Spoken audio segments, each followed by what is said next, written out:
Good afternoon, fans. It's your girl from Mel's Matchat, and this is episode 320. Merry Christmas, happy holidays, and happy and healthy holiday season. Um, lots going on, lots going on. But you're wondering why am I on here today? Well, because tomorrow my son is coming home and I won't have the time to do this at 2 p.m.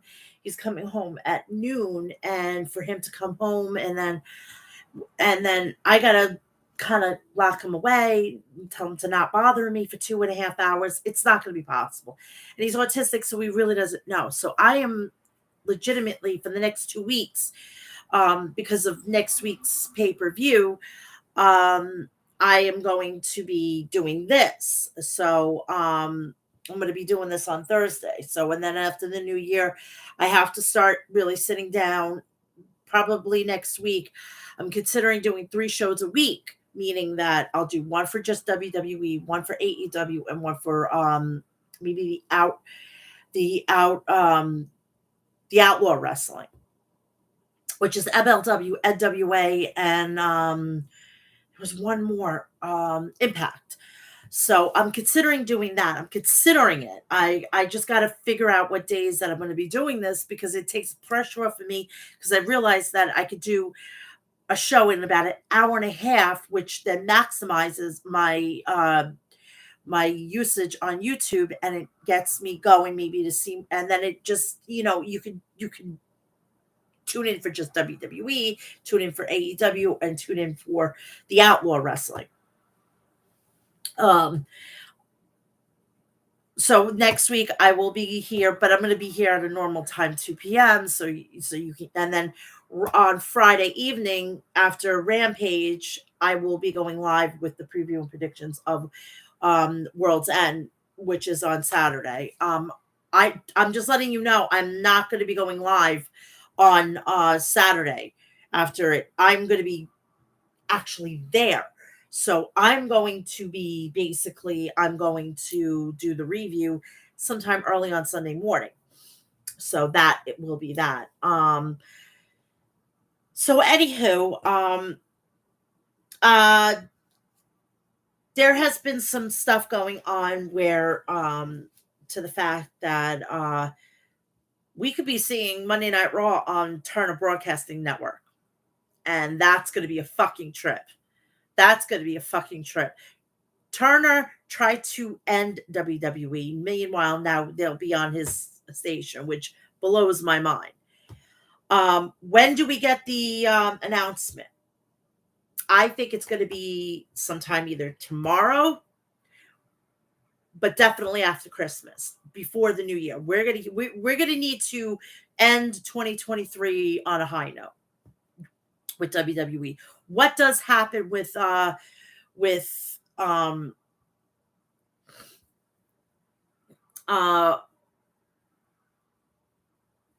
AEW? Who knows at this point? Do they go to another network through Time Warner? Do they have their contract that that they're exclusive to these two networks because they had to make a little addendum because of the NBA? Now, Turner Broadcasting Network, Warner Brothers Discovery, is looking at the fact that that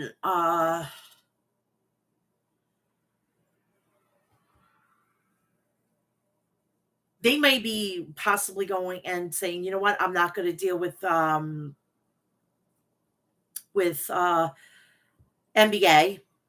They may just go the whole situation and no pun intended, all in on wrestling. But we shall see. But my feeling is I don't think USA has the cojones to let that go. They let NXT go. Do they honestly think they're going? It's one of their flagship shows. I mean, for Christ's sakes, when primetime wrestling was um, on USA Network, That was that was a, you know, groundbreaking television. Primetime wrestling on a Monday night.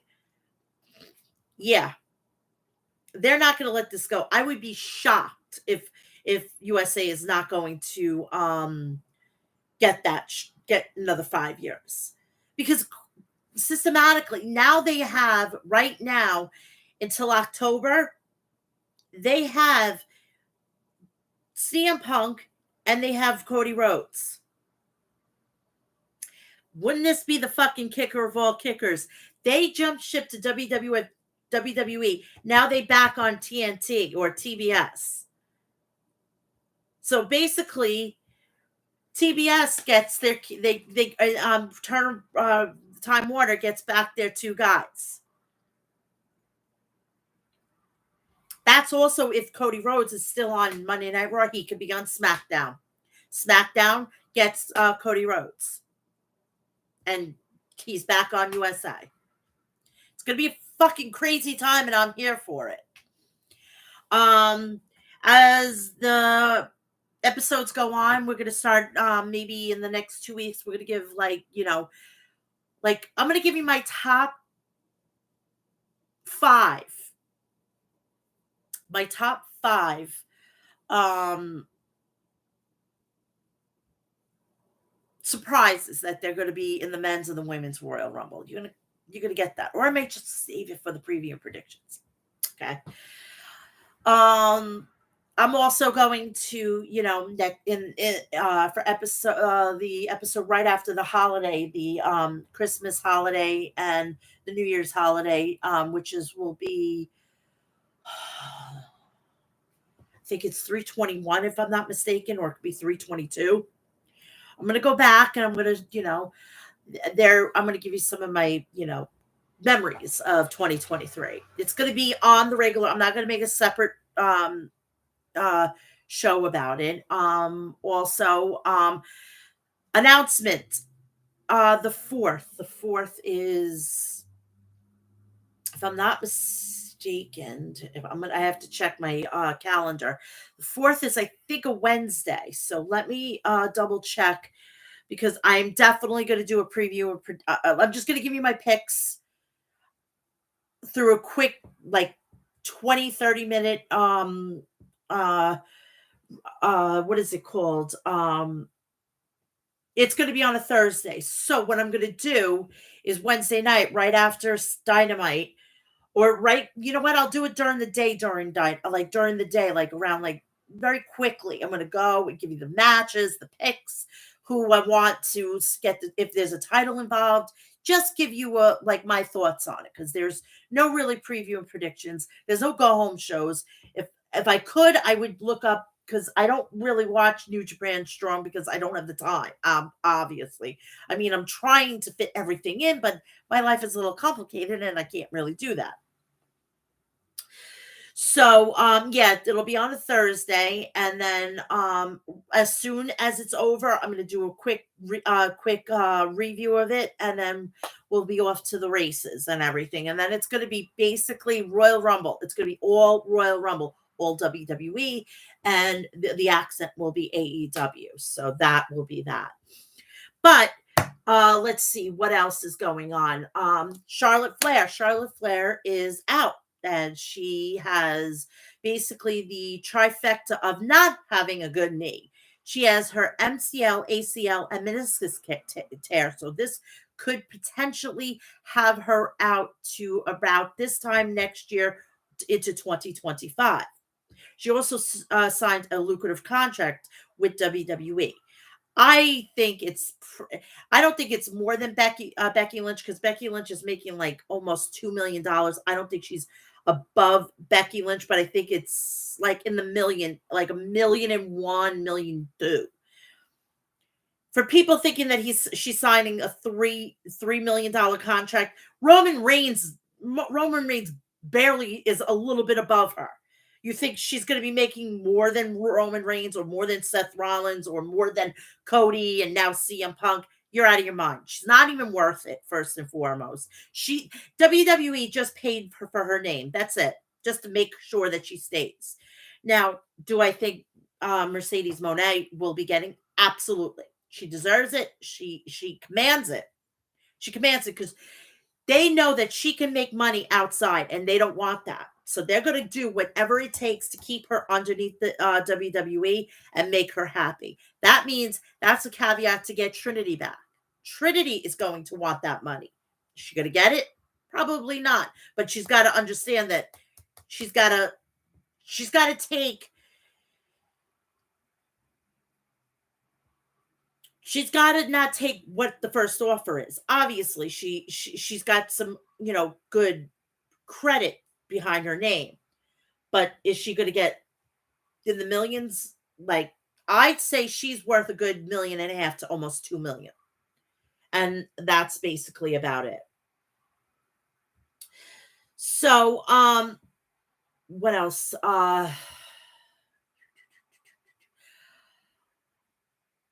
Those are basically the real big talking points of this week.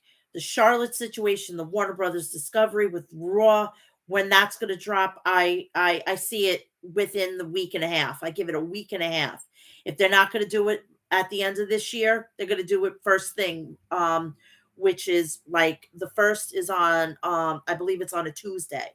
I say on the second, they want to fucking goddamn legitimately blow the wrestling landscape.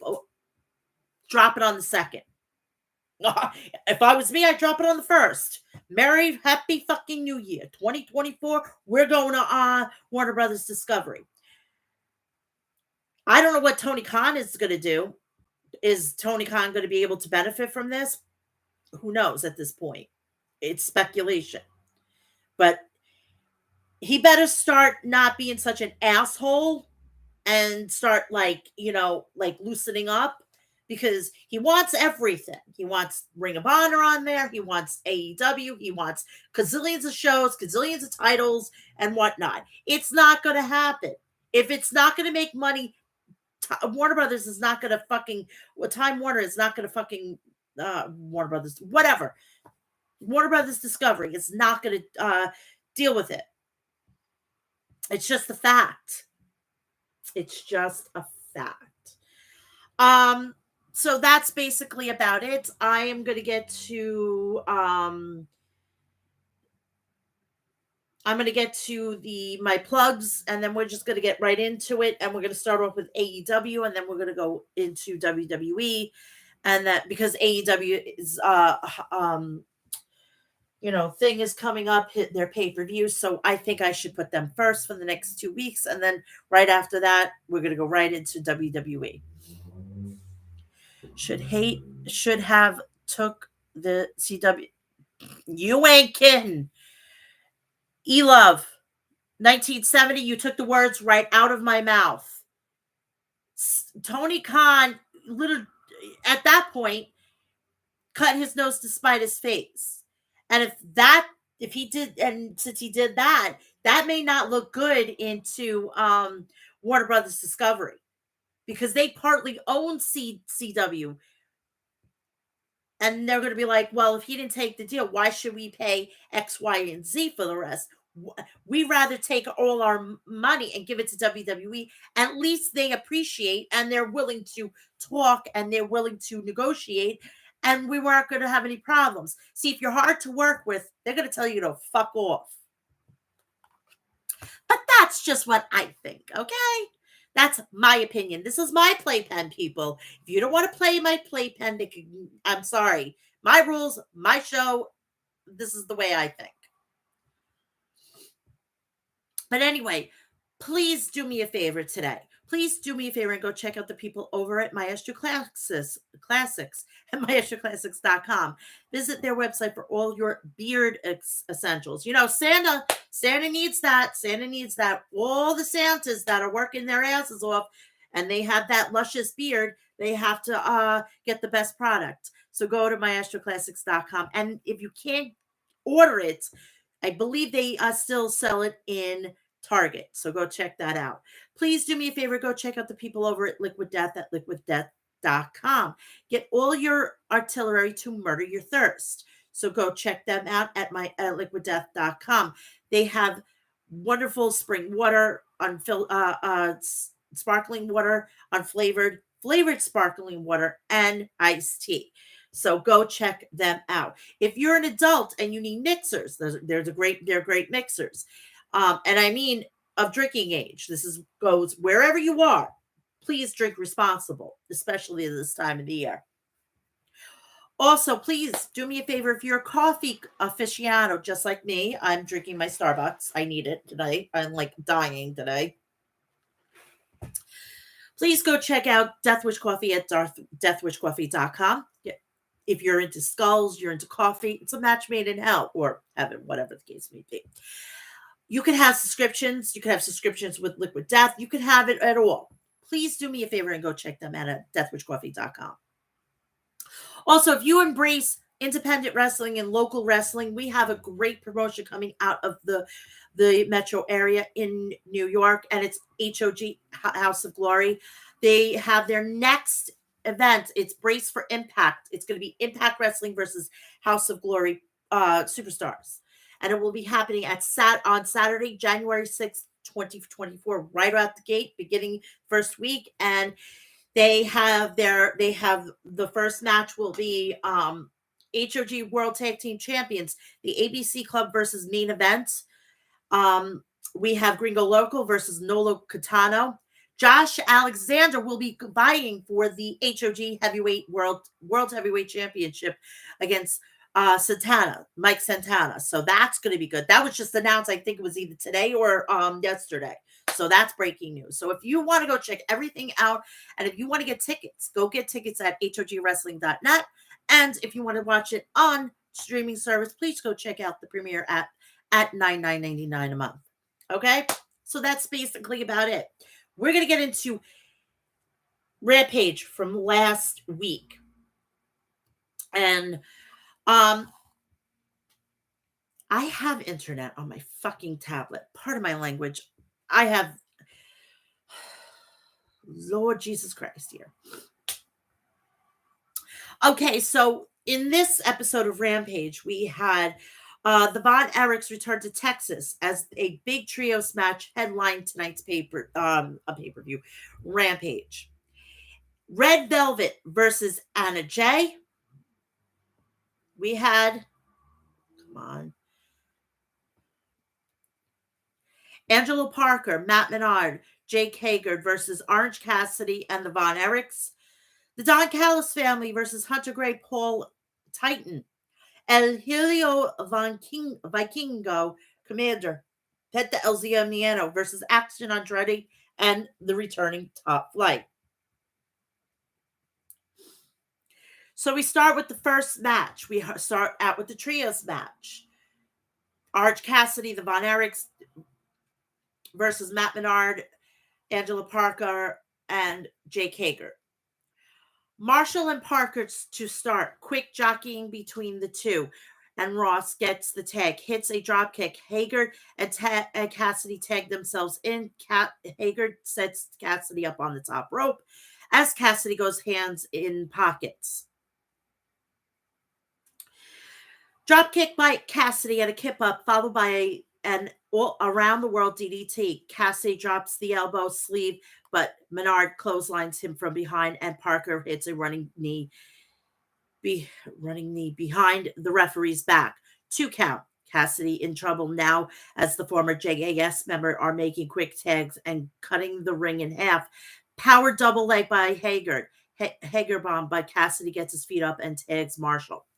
Right hand and drop kick to everyone. Clothesline in the corner to Menard and Parker, but Parker gets the feet up, only to get drop kick off the top rope to the floor. Marshall sends Ross to Menard and a PK. Hager takes both guys down as Cassidy flies in with a DDT and gets blocked by his counters with a stun dog millionaire. Drop kick by Hager by the Von Erichs and a suicide dive by Cassidy. Parker looks for a roll-up on Marshall, but Marshall counters and gets the win, and Orange Cassidy and the Von Erichs pick up the victory.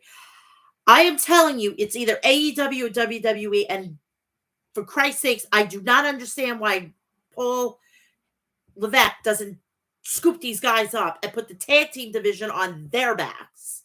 They're the quintessential people to put the tag team title on their backs. Oh my Christ! They can make WWE that could be their own young bucks, basically. Tell me if I'm wrong. So then after the match, Menard and Parker and Hager continue the beatdown after the bell. Danhausen looks to curse them, but Von Erich is here. Kevin Von Erich is here. The Von Erichs force Menard and Parker to the floor as Kevin Von Erich incapacitates Jake Hager with the Iron Claw. There you go. Big, big, big promo for the freaking movie.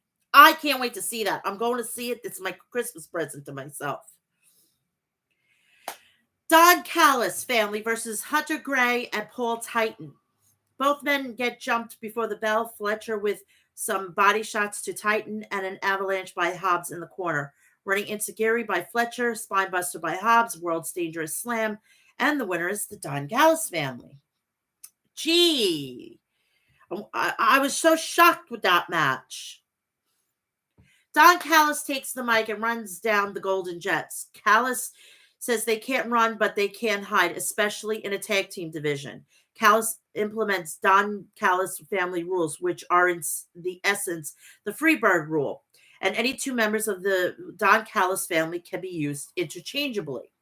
Saraya is back with Ruby Riot, or Soho, sorry.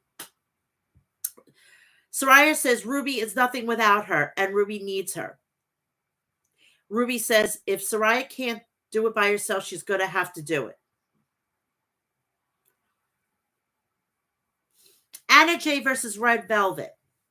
Interesting enough, Anna Jay's first single victory was over Red Velvet in September of 2020.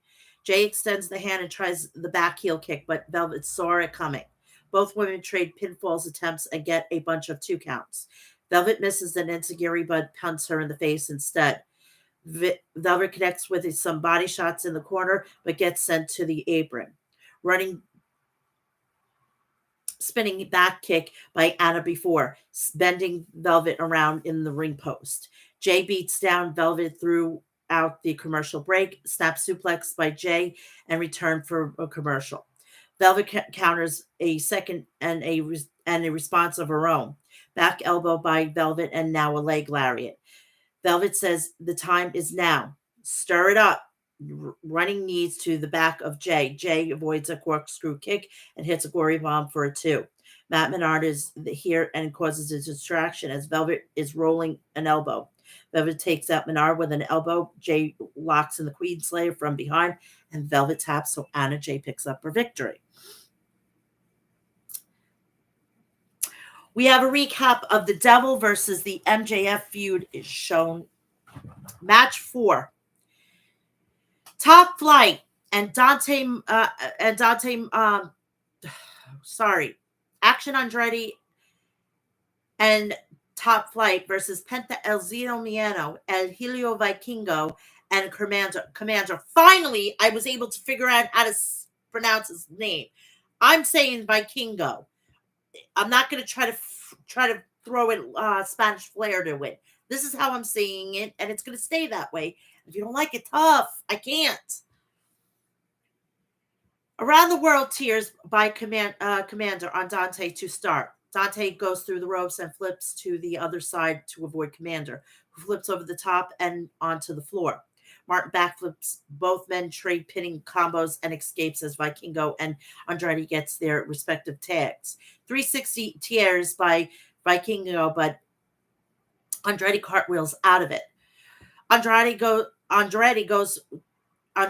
and Vikingo go move for move in a stalemate as Darius and Penta get the tag. No fear as Penta face washes Darius. Overhand chops by both men, but Darius hits an arm drag and drop kick. Super kick by Penta. Diving back elbow by Darius. Sling blade by Penta. 2 double super kicks by Commander and Vikingo to Dante and Andretti. Triple plancha by Lucha Trios. Double clothesline by Top Flight sends Commander and crew to the floor. Triple suicide dive by Top Flight and Andrade, Armringer by Darius, and diving double stomp by Dante, who gets the tag. 2 count, snapmare, low kick basement, drop kick combo, Vikingo for 2. Darius grounds Vikingo in Top Flight corner throughout the commercial break.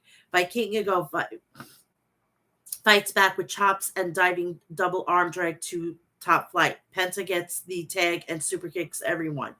Casador into a double DDT by Penta, springboard senton to Andrade, and a diving twisting DDT from the middle rope. Dante with a pop-up facebuster, Vikingo with a inverted GTS to Andrade, double jump guillotine leg drop to Martin, who is hanging from the middle rope, ripcord facebuster by Darius to Vikingo. Penta with low kicks to Darius and a super kick. Twisting Death Valley Bomb by Penta to Darius, but here's Andrade with a springboard back elbow. Facebuster by Commander and a diving forearm by Dante. Dante with Commander are on the apron as Andrade drops Penta with a Death Valley driver on the apron. Commander Hurricanrana's Martin to the floor from the inside of the ring. Dante with a German suplex to Commander on the apron. Vikingo with a code red on the apron. Monkey flip to Andrade on the apron. Destroyer to Andrade on the apron. Everyone is down, and this is exhausting. You ain't kidding. This was a spot fest. Holy shit. Penta is in the ring with Andrade, chopped by both men back and forth. Vikingo and Darius join. Commander and Dante join. Chops for everyone. Triple super kicks by both teams. Triple big boots. Everyone is down. Top Flight gets sent to the floor, and Penta and Vikingo charge but eat a pair of Spanish flies. Commander with a springboard into a sit-out half Nelson bomb for the win. Top Flight and Andrade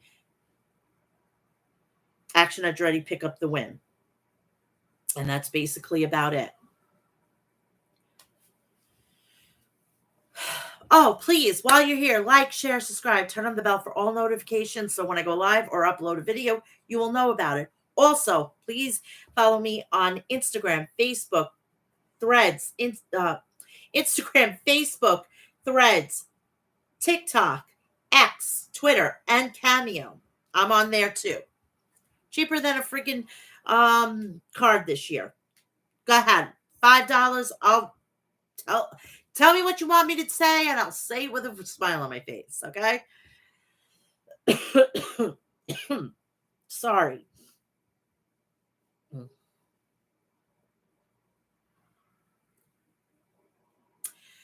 Now we're going to go to Collision and then Dynamite, and then we're going to get to WWE.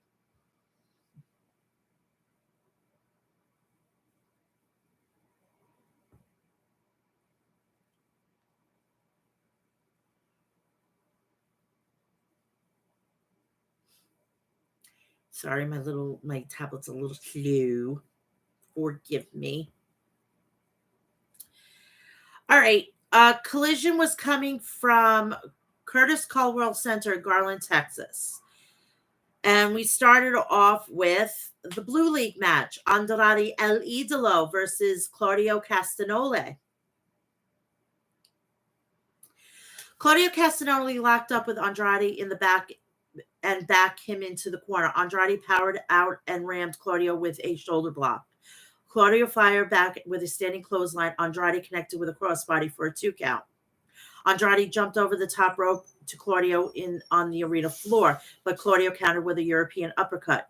Andrade used 2 dragon screw leg whips, but Claudio couldn't be contained and blasted Andrade El Idolo with a pop-up European uppercut. Claudio hurled Andrade around the ring with a big swing. Claudio applied the sharpshooter, and Andrade escaped and reversed the sharpshooter into a figure 4. Don't think I ever seen that, said Tony Schiavone. Claudio used his upper body strength to reach the bottom rope and force the ref to break the hold. Andrade climbed to the top turnbuckle, but Claudio met him up there. Andrade took down Claudio with a sunset flip powerbomb. Andrade charged at Claudio and crashed into him with a running knee strike. Andrade exposed the top Buckle with Claudio suplexed him. Andrade rallied back with two suplexes of his own. Andrade blasted Claudio with a pump kick and then a spinning back elbow for a near fall. The fans chanted AEW, AEW. Claudio knocked Andrade off the top turnbuckle, and Andrade landed with it landed hard on the exposed turnbuckle. As the ref turned his back to put the turnbuckle pad on, Claudio cracked Andrade with a low blow. Claudio followed up with a Gotch-style pile driver for the win. Claudio stays alive and tightens things up in the Blue League, said Kevin Kelly.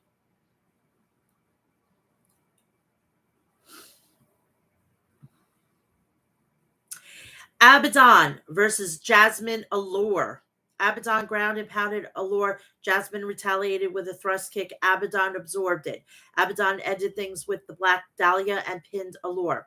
The arena lights went out. Julia Hart appeared in the ring and dangled the TBS championship in front of Abaddon. Abaddon lunged at Julia and then nailed Julia with a running knee strike. Abaddon picked up the TBS titles. Sky Blue ran to the ring and attacked Abaddon. Sky Blue held Abaddon while Julia hit Abaddon. So after all this bullshit, she finally fucking joins Julia Hart. Oh my Christ. And then you wonder why Mercedes is not there.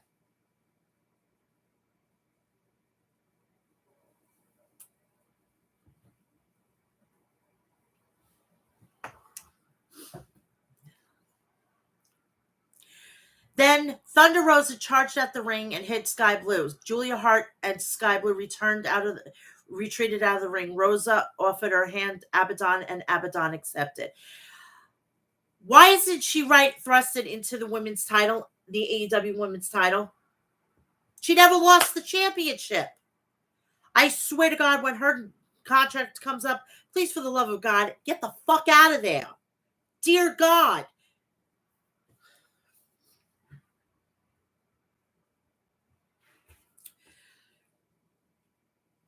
AEW World Trios Championship, The Acclaim and Daddy S were backstage with Renee Dupree.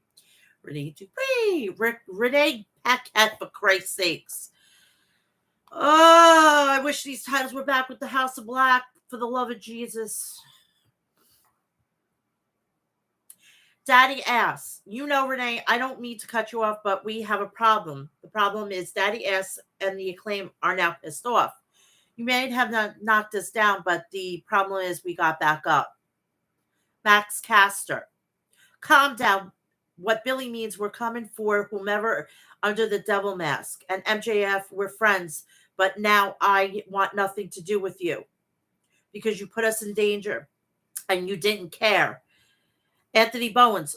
What it boils down to is there's a group of individuals that tried to end our careers. So consider this the Acclaim search and destroy mission, because we're going to beat you goofy asses. And the second we figure who you are out, and the top of that, Renee, we're going back to being the best damn trios in all of AEW history because everyone loves the Acclaim.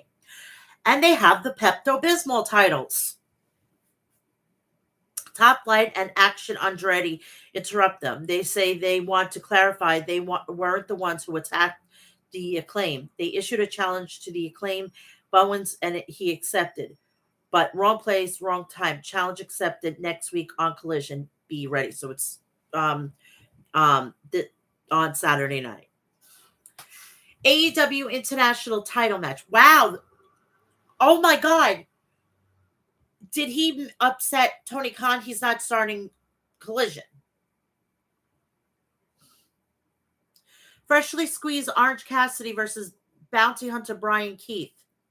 Orange tried mind games, but Keith chopped at Cassidy. Orange ran off the ropes, but Keith countered with a boot to Orange's head. Orange Cassidy fired back with a tornado DDT and then a tope suicida to Brian Keith. Brian Keith headbutted Orange and followed up with an exploder suplex off the top rope. Orange countered a gut-wrench suplex attempt, but with a beach break for a near fall on Brian Keith. The Bounty Hunter fired back with a stunner for a near fall on the champ. Cassidy rolled up Keith out of nowhere and pinned him. Orange offered his hand, but Keith slapped it away. Brian Keith then tipped his hat and at Orange out of respect. Before we get into Miro, a vignette of Miro, I want to send out my prayers to CJ Perry. She has a nasty infection due to a splinter that she got in the back of AEW, and that was her problem. She should have got it fixed, but Jesus Christ, she's almost about to lose her finger at this point. I hopefully that it doesn't happen, and she like kicks at it too with this. So my prayers and thoughts are coming at you, CJ. A vignette aired of the Redeemer Miro. I am the Redeemer. I don't want to fight Andrade because he is my wife's client.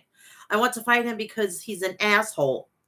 His losing to Claudio in this tournament brings him one step closer to being eliminated. I am done avoiding people to please my wife. I am ready to kill everyone to please myself. I fought the light for so long. I that let my darkness consume me. This is the word of the Redeemer. Lexi Nair was backstage with Commander to interview him. They were interrupted by Roderick Strong and the Kingdom, Mike Bennett, and Nat Taven. Sorry, I don't know why I say Tavern. Tavern. It's Taven. I'm always saying his name wrong. I apologize. Roderick Strong, hey, despite all the good things she's saying about you, you didn't win last night, and that's not good. You see, I am a former Ring of Honor television champion and a survival of the fittest winner. Matt Taven.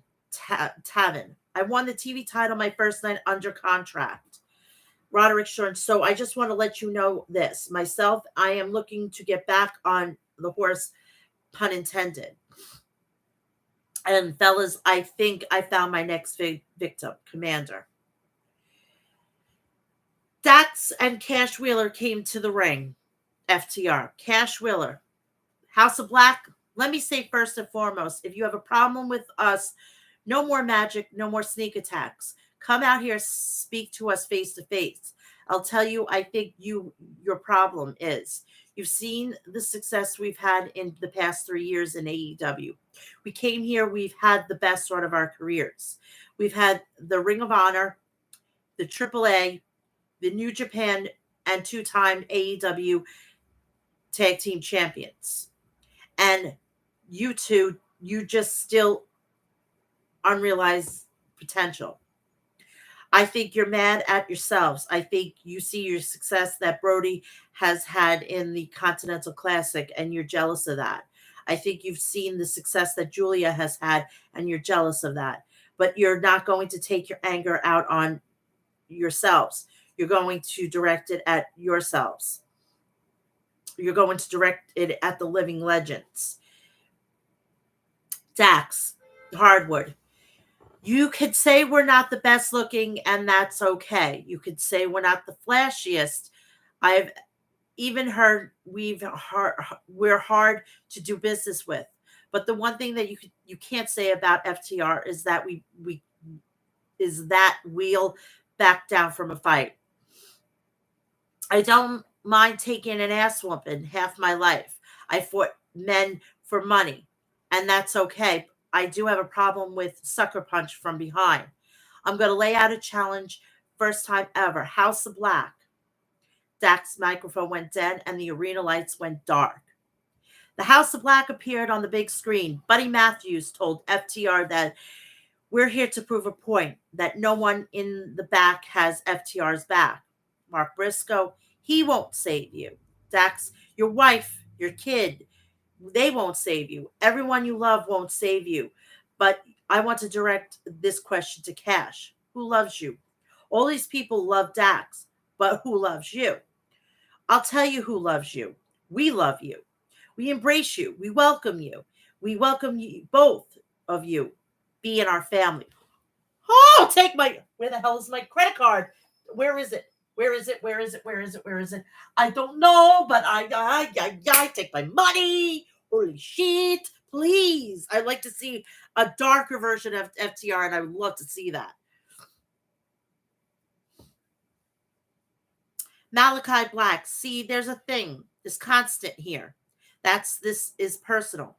It's not personal. No. This is what happens when we have to prove a point so aggressively that even it hurts us, because this is love.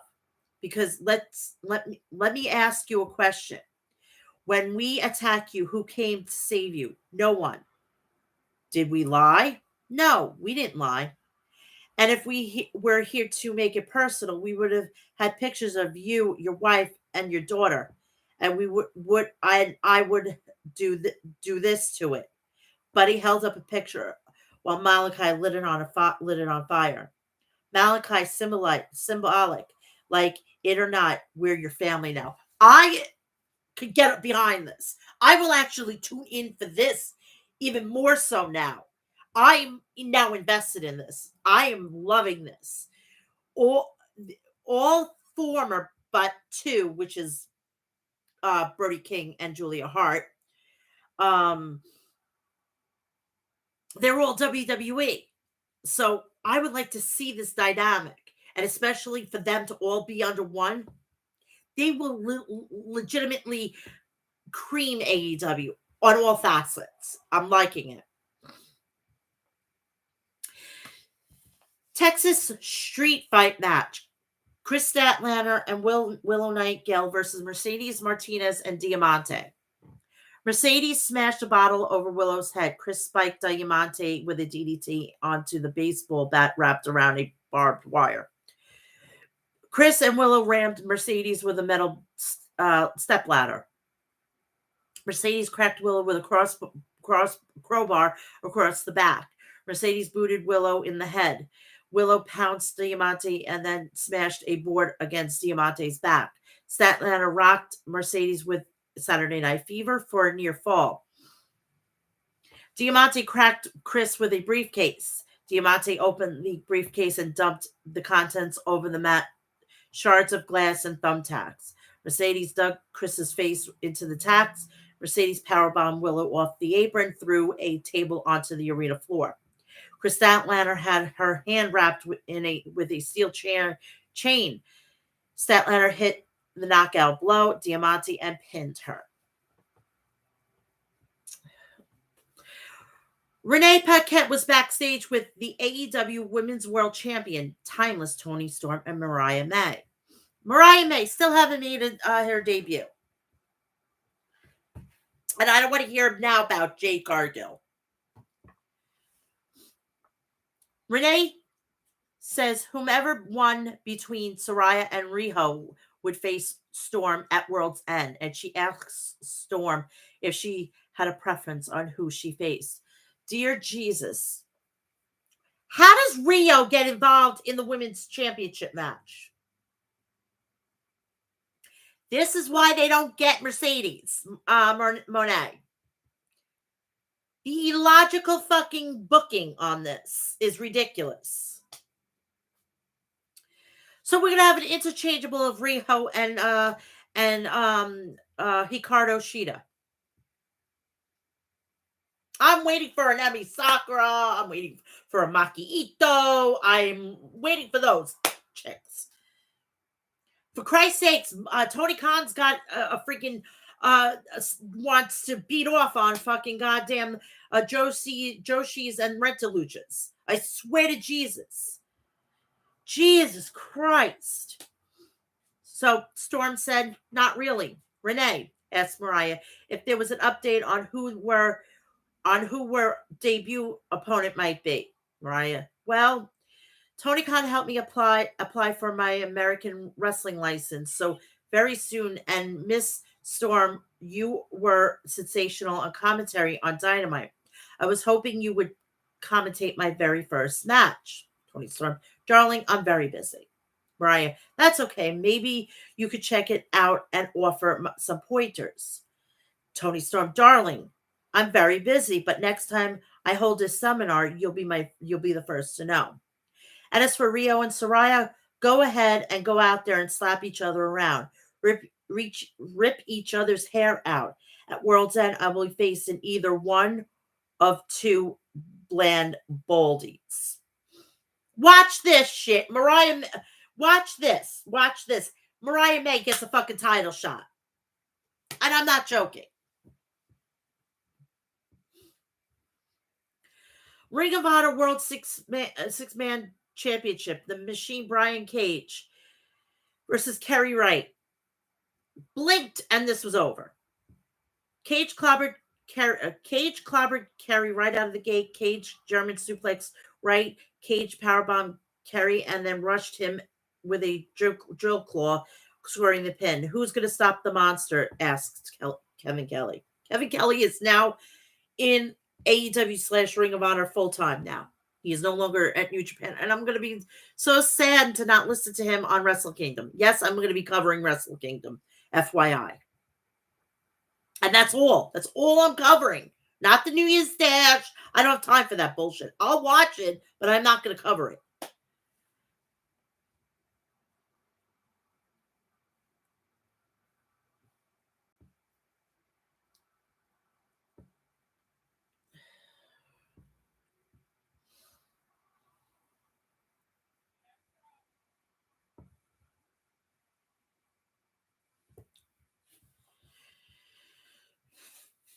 Lexinair interviews Brian Cage, the Gates of Agony, and Prince Nana backstage.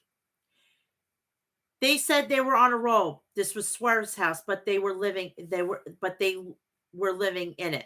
Limitless Keith Lee interrupts. Keith Lee, congratulations are in order. However, to celebrate, you could tell him my patience run thin and time is running out. Continental, my God, every time I go live here, my nose is running crazy.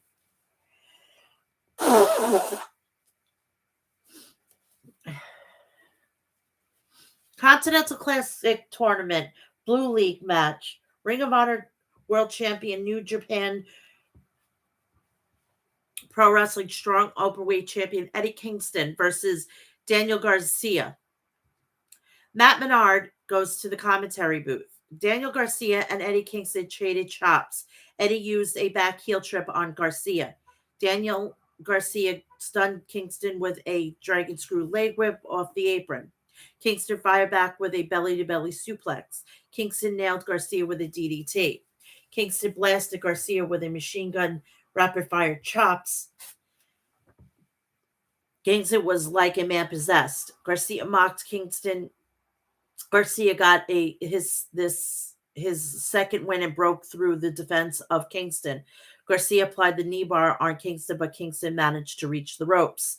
Garcia put Kingston in a leg lock, but Eddie grabbed the ropes and escaped one more time. Garcia charged at Kingston, but Kingston countered with an exploder and a spinning back fist for a 2 count. The fans chanted, "This is awesome, this is awesome." Garcia rocked Kingston with a suplex. Kingston's leg gave out, and Garcia grabbed him and hurled him with another stiff suplex for a near fall. Kingston fired back with a half and half suplex and then a spinning back fist and scored the pin on Garcia.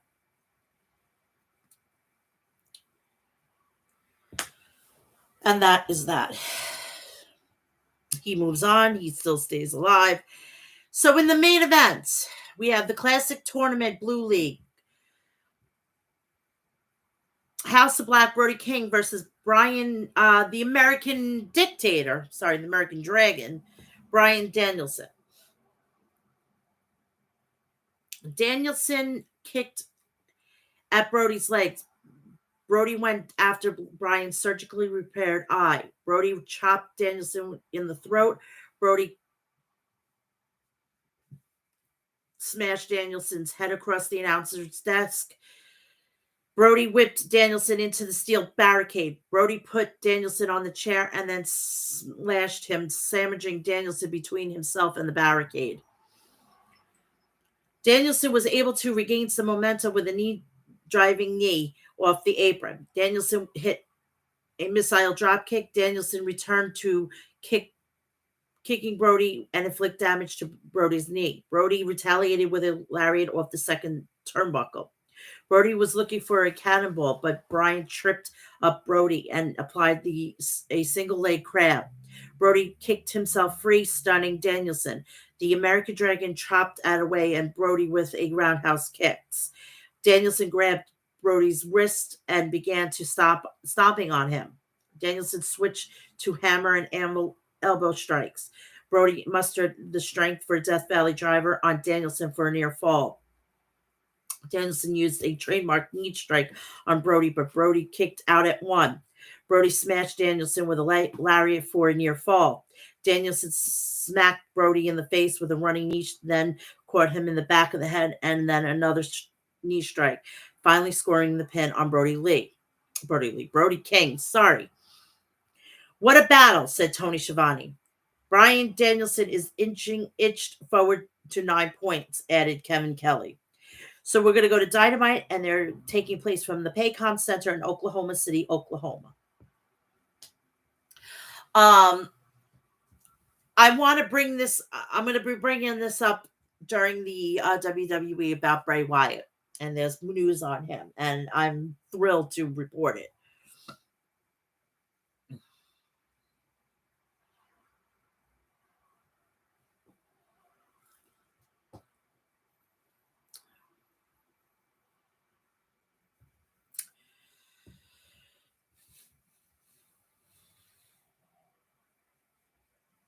Okay.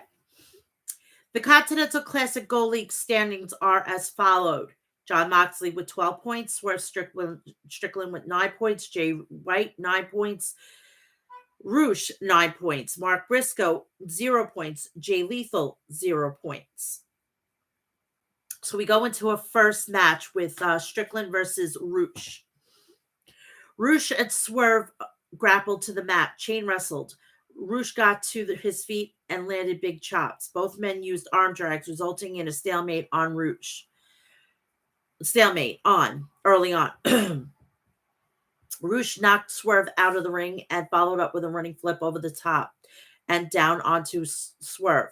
Roosh's leg was all taped out and began to limp slightly after landing on Roosh. Out of nowhere, Swerve jumped on Roosh and applied an armbar. Roosh escaped, but Swerve went to work on Roosh's injured leg, pulling him down with a dragon screw leg whip. The ref, Aubrey Edwards, checked on Roosh, who was writhing in pain. Roosh grabbed Swerve's leg, tripping him up, and Swerve landed hard on the edge of the ring. Swerve fired back with a German suplex on the arena floor. Roosh retaliated with a shotgun dropkick, knocking Swerve into the barricade. Back in the ring, Roosh and Swerve stunned one another with rolling elbow strikes.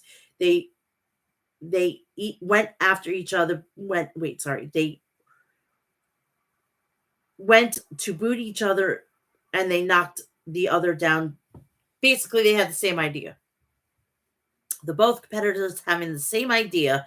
Roosh was looking for the bullhorn, but his leg gave out on him.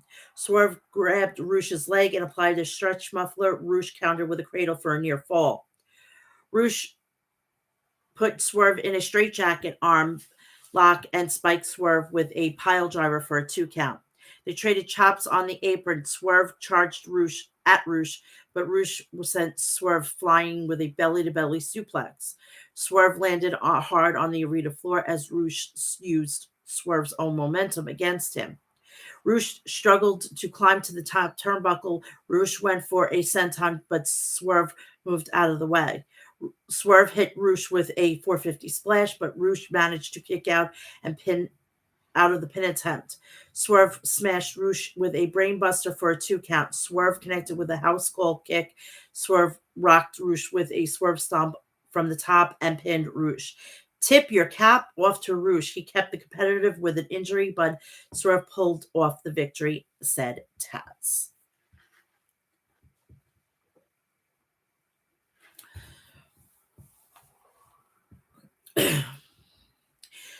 We go to the back, and Chris Jericho was backstage with the important announcement, and this is about Kenny Omega. Jericho. Last week on Thursday after Dynamite, Kenny Omega ended up in the hospital after suffering the effects of diverticulitis, the same stuff that Brock Lesnar has. I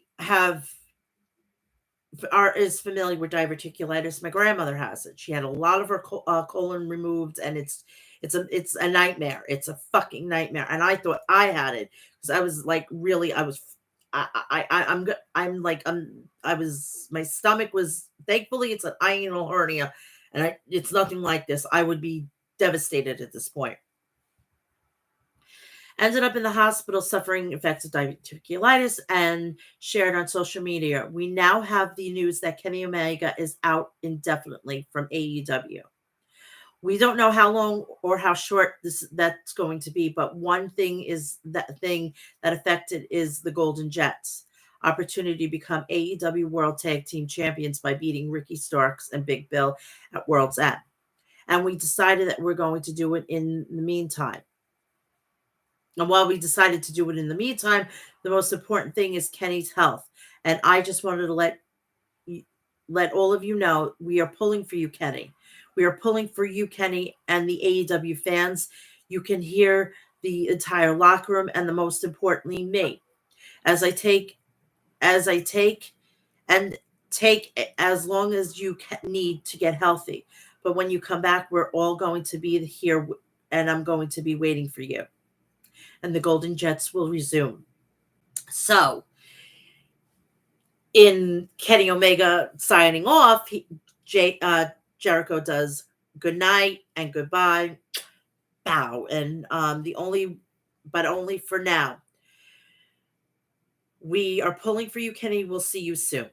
I legitimately started crying. I was like, oh man, this is crazy. The Continental Classic Gold League match. Jay Lethal versus Mark Briscoe. The fans chanted, "Dem boys, dem boys." Can we please get over this? Okay, enough. Fox is not going to do fucking shit. So I don't know why you're wasting your breath. We know about it. It's addressed. They're not doing a damn thing, especially since they're going to be losing SmackDown. They're not going to be with wrestling, so let's just move on. All right. Mark used an inside trip into a side headlock on Jay Lethal. Lethal slapped Mark Briscoe in the face. Mark smiled and chopped Jay in the chest. Lethal hip tossed Mark and then drop kicked him in the face. Hey, Alyssa, my girl, my sis, I love you. Happy holidays. Merry Christmas. Lethal and Mark jockey back and forth position on vertical suplex, but Lethal won the battle. Jay Lethal followed up with a tope suicida, knocking Mark Briscoe into a safety rail. Lethal tried for another tope, but Mark caught him with a counter with a vertical suplex on the arena floor. Lethal clocked Mark with a lethal combination. Lethal was looking for a king's elbow, climbed to the top. Mark met him up there, tried for a suplex, but Lethal brought his base down and rocked Mark with an elbow to the back of the neck. Mark knocked off the turnbuckles with redneck kung fu, and they fucking botched it. Oh my God, that was redneck kung fu or something like that. It was hilarious. Mark pulled up a steel chair, ran across the ring, and used the chair as a launching pad to fly over the top and land on Jay on the outside. Lethal hoisted up Mark in a torture rack, transitioning to the backbreaker. Lethal dropped an elbow from the top, and Mark kicked out at 2. Mark countered the lethal injection. Mark Briscoe nailed Lethal with a fisherman buster for a near fall. The fans chanted, "This is awesome. This is awesome." Mark planted Lethal with a Death Valley driver. Mark tried for a froggy bow, but Lethal countered. Jay Lethal spiked Mark with a Dre driller for a near fall. Briscoe blasted Lethal with a burning hammer, followed up with a J driller, and pinned Jay Lethal. Reach for the sky, boy. Look at the standing ovation deserved for by both men and Taz. Footage was shown earlier this week of AEW World Champion and Ring of Honor World Tag Team Champion MJF inducted into the National Jewish Sports Hall of Fame. Congratulations to my fellow Long Islander, MJF, for that auspicious, dubious distinction and honor. I was getting there. My brain, it's holiday brain, I'm calling it. There was a vignette of aired of Warlow. Max, we're getting closer to your world ending. Soon the world will see you broken. Max, the payment for your sins cannot be delayed any longer. And I will be the one to bring the devil to his knees, said Wardlow. So then Samoa Joe came out to the ring. The fans chanted, Joe, Joe, Joe, Joe. Samoa Joe. My name is Samoa Joe. And once again, I have come here seeking answers. Last week I was asking the right questions, but maybe I wasn't asking the right questions. Even though Roderick Strong may be the dimmest bulb on the Christmas tree, he brings up a good point. Week after week, we are assaulted by the devil. It seems our illusions of world champion isn't the only victim. As a matter of fact, for some odd reason, Hangman Adam Page was a victim, and we think back to the malicious attack on our world champion. And it seems every time the devil attacks someone, we get plenty of footage of them stomped out. But our world champion was found gingerly laid down and in the back passed out, very conveniently on the ground. So once again, I have come asking the right questions, maybe not the right people. So MJF, why don't you come out here right now? I hear a rumor might pass. Oh no, it better not happen. I'm done with Roman Reigns. I mean, Jesus Christ, how much more can a company go through a missing champion? We need a champion on TV. I mean, not every fucking week, but like he could take a week off. He deserves that. You know, I'm done with this. I'm done with this. They better not. Because then why the fuck that fucking Cody Rhodes came back? He'll never finish the story. And if you're going to give me cockamamie shit with Seth Rollins, they could go like this, okay?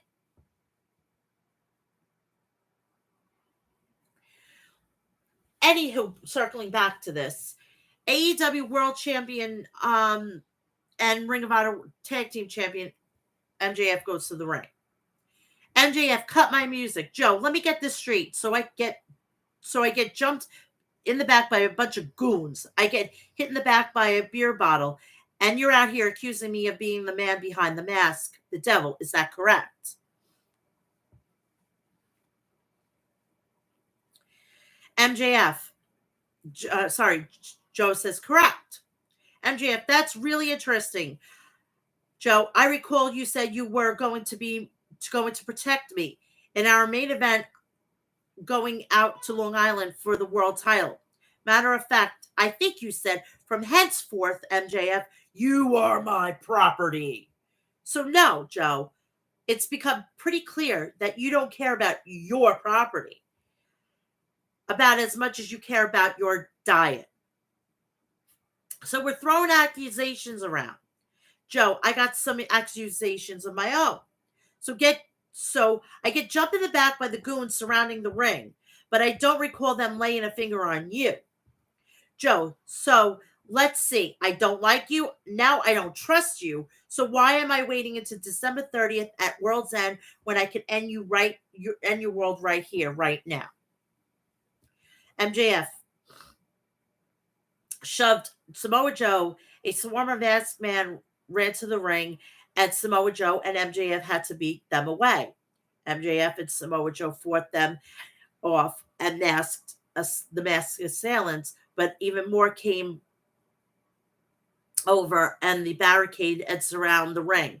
MJF and Samoa Joe were back to back and had to work as a unit because the entire ring was surrounded by the masked men. The arena lights went dark. The man in the devil mask appeared on the big screen.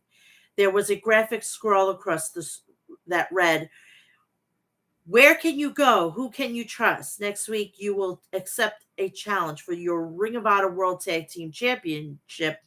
Are you a hero, Max?"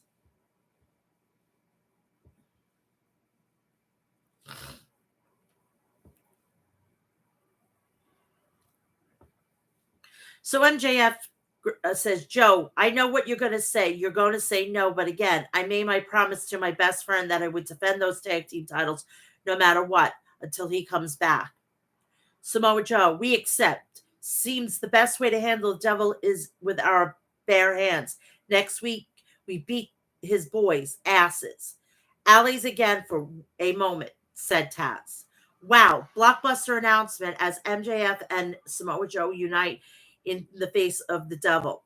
But at World's End, they will not be partners. The champion MJF challenger Samoa Joe on pay-per-view 1 week from Saturday, said Excalibur. Renee Paquette was backstage with the best friends Chris Statlander and the AEW International Champion Orange Cassidy, Trent, and Rocky Romero. Chris Statlander just lost her title, but won't get pissed off that she won the title. I would be like saying, hey, Tony, World's End, me and Julia Hart, round 2. Rocky, Renee, I just spent 329 days as CML's World Historic Welterweight Champion until last week when I lost it. But I'm just looking for new international opportunities. I want to bring gold around this waist. Orange, oh, okay. I get it. Fine. I'll see you Friday, Rocky. Renee, sounds like it's official for Friday on Rampage. Orange Cassidy versus Rocky Romero for the AEW International Championship.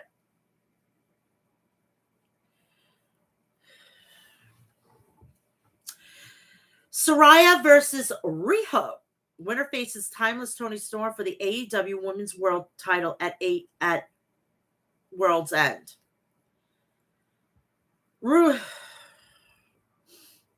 Ruby was watching the match from backstage. Rio charged at Saraya, but Saraya rolled out of the ring. Rio followed Saraya and rocked her with innovative offense. Saraya hid behind AEW's security guard and then hit Rio with a cheap shot.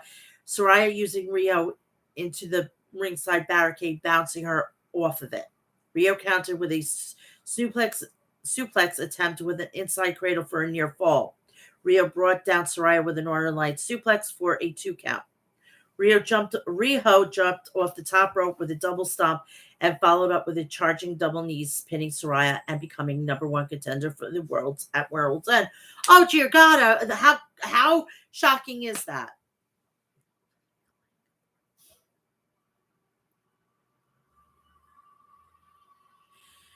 It's going to be friggin' interesting, but Roman needs title needs to go.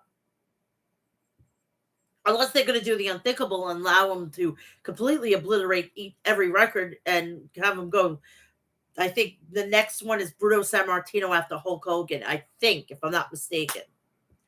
But after that, I don't want to see him for a long, long time. Let him go to Hollywood, do 2-3 years in there, and then come back. But I'm done. I'm done seeing. I'm hearing about Roman Reigns. I'm done.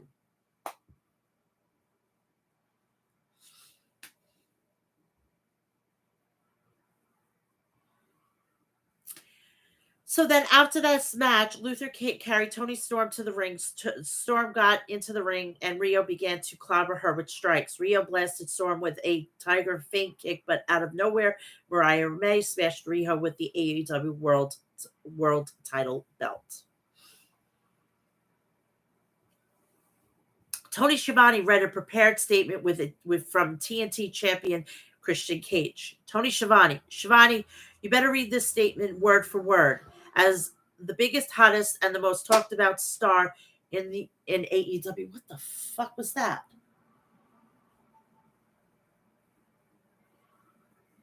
That was weird. Okay.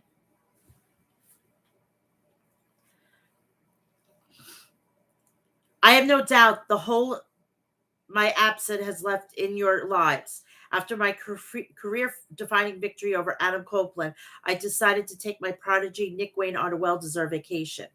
I understand that the rated R superstar has challenged me to a no disqualification match at World's End on December 30th. So just to put all your minds at ease.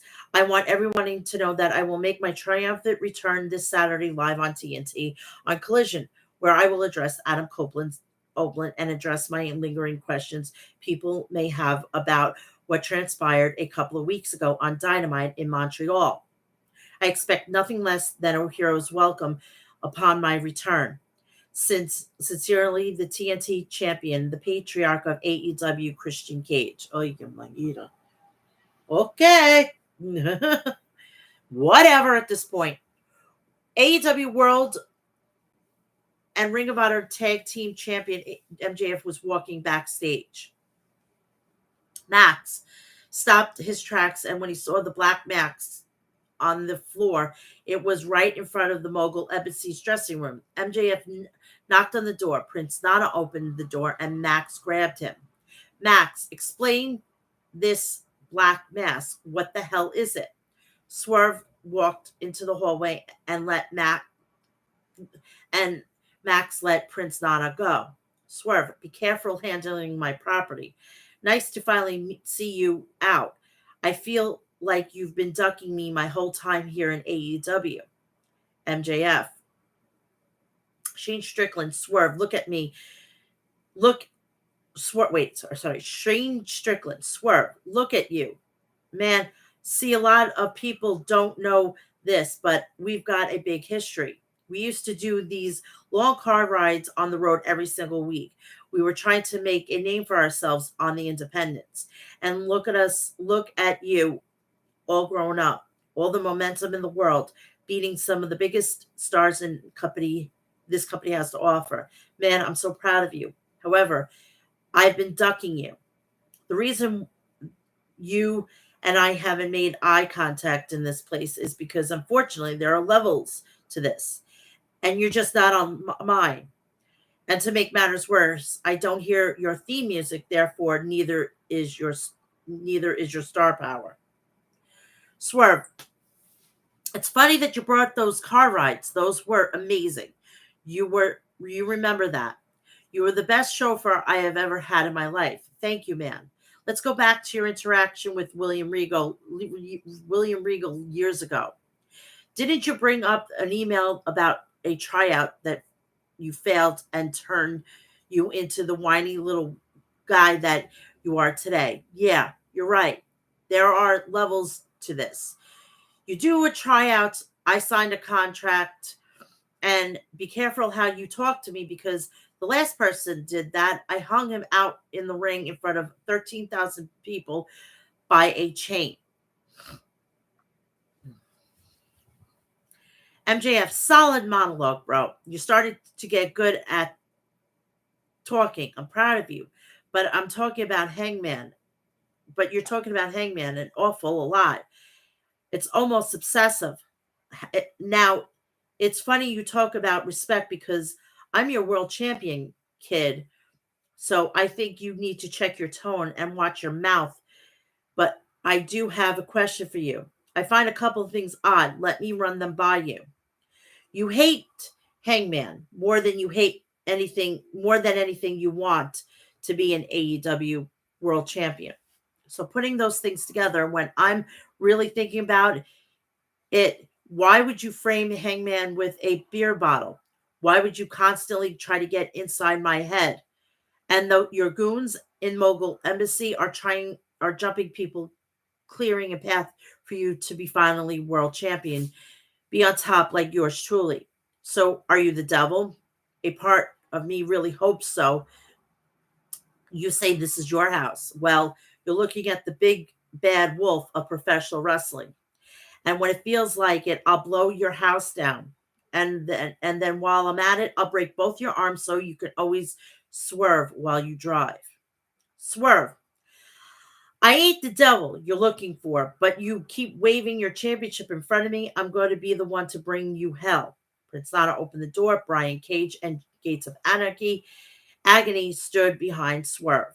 Samoa Joe walked up. MJF put his arms around him and said to Swerve, well, what is all good on this side of the hood, my friend? My associate and I have business elsewhere. Swerve, go handle it. Roderick Strong versus Commander. I am tired of. I legitimately watched Takeover New Orleans, and I go back and watch that like legitimately at least once a month, just to feel the nostalgia, the ache that I have for Black and Gold. It's sometimes it's disturbing, but I have to do it.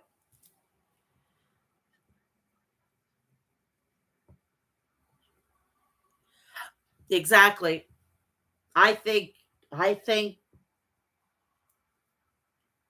Roman Roman, I hope to God he's done. WrestleMania, he's done. He needs to go. There needs to be a new tribal chief or a new family, a royal family to take the place of the bloodline, if you know what I mean. But we shall see WrestleMania 40. Roderick used so as I was saying, I went to go back and I'm seeing Roderick Strong be the fucking dick prick. He freaking chose the undisputed era, and I love that Roderick. This is obnoxious. I'm not taking this guy seriously. I'm turned off by it. And he's a good looking man. So Roddy used the leg whip to trip Commander and grounded him. Roderick used Commander with a running knee strike. Roddy rocked Commander with a stiff chops to the chest. Commander leveled Roddy with a drop kick. Roddy knocked the wind out of Commander with a backbreaker. Commander dodged a charging knee from Roddy. Commander cracked Roddy with a roundhouse kick. Commander stunned Roddy with a elbow strike. Commander connected with a Phoenix splash for a near fall on Roddy. Commander climbed to the top, back to the top, but the Kingdom pulled Roderick out of harm's way to the arena floor. Commander did a backflip and wiped out all three men on the floor. Commander went to the springboard.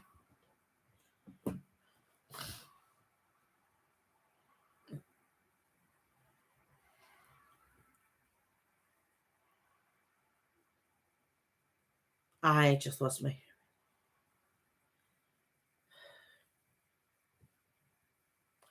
I'm just gonna go back to the. Roddy knocked the one out of Commander with a backbreaker. Commander dodged and charged a knee from Roddy. Commander cracked Roddy with a roundhouse kick. Commander stunned Roddy with an elbow strike. Commander connected with a Phoenix splash for a near fall on Roddy. Commander climbed back to the top, but Kingdom pulled Roderick out of harm's way to the arena floor. Commander did a backflip and wiped out all three men on the floor. Commander went for a springboard, but Roderick countered with a jumping knee strike on Commander's face. Roderick finished off Commander with a Ed of Heartache and pinned Commander. After the match, Kingdom passed out signs to the fans said MJF is the devil. After the match, Renee Paquette interviewed Roderick Strong in the ring. Roderick shouted, "Oh, Renee, I'm so happy you're here. Samoa Joe, please listen to me. It is so obvious that Max is the devil. I mean, look, Hangman mentioned Max as the devil and he gets taken out. Come on, Joe. It's time to wake up. It's time to believe me. Samoa Joe is my best friend by proxy. Joe, listen to me." Oh, yeah, Maida. Oh, my God. Now we have best friend by proxy. Kill me the fuck now.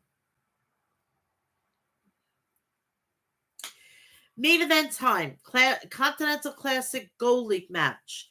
Blackpool Combat Club, John Moxley versus Bullet Club Gold, Jade White. Here we go. Moxley went for a sleeper right away. Jay White escaped, but Moxley nailed him with a hammer and elbows. Moxley sat out with a pile driver for a near fall on the switchblade. Jay White whipped Moxley into a steel ring step outside the ring.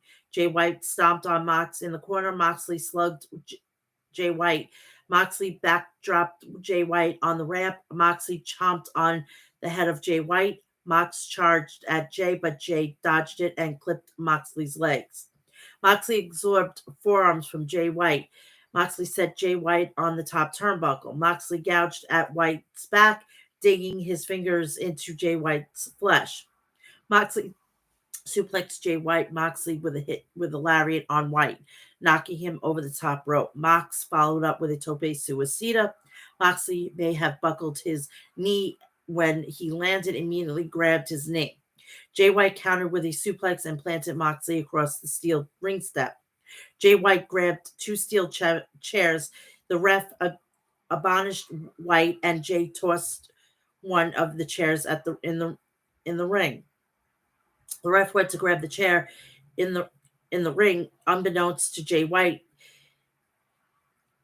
had a second chair. Jay White smashed the chair into Moxley's leg. Moxley jumped into the ring, barely beating the 10 count. Moxley countered the Blade Runner with a paradigm shift for a near fall. Jay White wiped out Moxley with a dragon screw leg whip. Moxley smashed Jay White with a knee strike for a 2 count. Moxley grabbed White and planted him with a cutter. Jay White fired back with a sleeper suplex for a near fall. Jay White spiked Mox with a Kiwi crusher. Moxley fired back with a lariat. Moxley curb stomped. Thank you, Seth Rollins.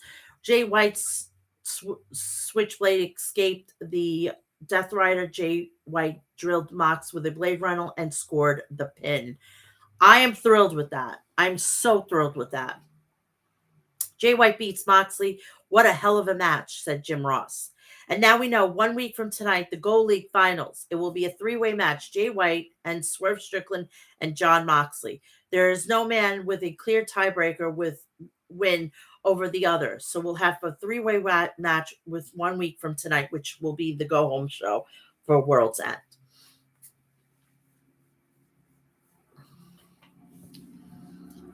Added Excalibur. After the match, Swerve Strickland walked onto the ramp and stared at Moxley and Switchblade in the ring. Moxley managed to get to his feet, but Jay White clipped him from behind. That changed the game, said Jim Ross. This could be disastrous for Jon Moxley, replied Excalibur. So AEW will be at the Edition Financial Arena in Orlando, Florida. And Collision will be at the Frost Bank Center in San Antonio, Texas, and they will have on deck for Collision TBS champ Julia Hart and Blue Sky Blue versus Thunder Rosa and Abaddon. Continental Classic Blue League match, Andrade El Idolo versus Eddie Kingston. AEW Trios Championship match, The Acclaim versus Top Flight and Action Andrade. And the Continental Class Blue League match, Daniel Garcia versus Brody King. And that will be that.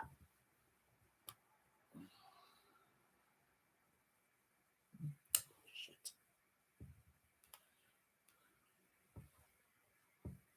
Here. Now on to SmackDown.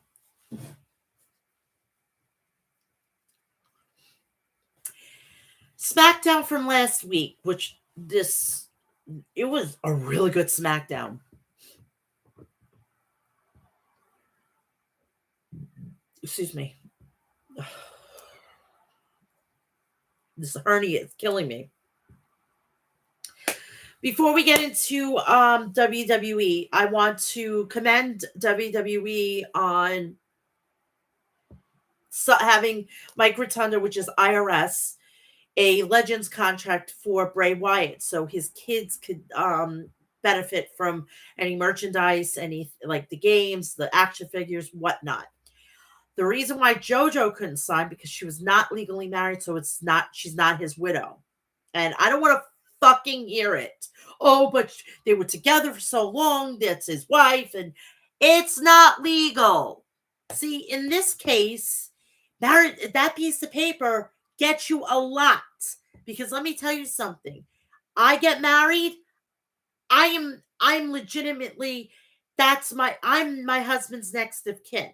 If something happens with me, he's my next of kin. It takes all the pressure off my father and it takes all the pressure off my son. That's why marriage is so critical. And I don't want to hear, oh, you could go to a lawyer, you could get power of attorney. No, it's nothing like that. All right? I don't want to deal with any of his personal affairs like that. I wouldn't want to do that. I would want to be able to just be able to do medical stuff. That's it. I don't want to be doing anything else like that because that gives you the power. Seriously. You're doing everything not to do that. It's so much easier. You pay the fucking fee and you're paying more to a lawyer to get those fucking papers drawn up. Because I'm telling you, you go to the Justice of the Peace in here in Nassau County, it's like $50, $100, I think, 100 or $50, I don't know, but I know it's not that much money. You hire a lawyer in this day and age, they have to file the paperwork, everything and whatnot. You're running like $1,000. Why? Because people don't like the institution of marriage. I'm not saying to have a fucking big wedding. Have the court wedding. I'm all for that. In fact, that's what I want. But Jesus Christ, why are you so fucking scared? What? So you pay the $1,000 that you don't pay for divorce? You still have to fucking go refile paperwork to get that person to dissolve your power of attorney. Think, people. Just think. My aunt and my uncle, they weren't married up until like 6 years ago. My uncle works for the MTA, which is the train company in here on Long Island. My uncle has a pension and life insurance and everything. She wouldn't have been entitled to it.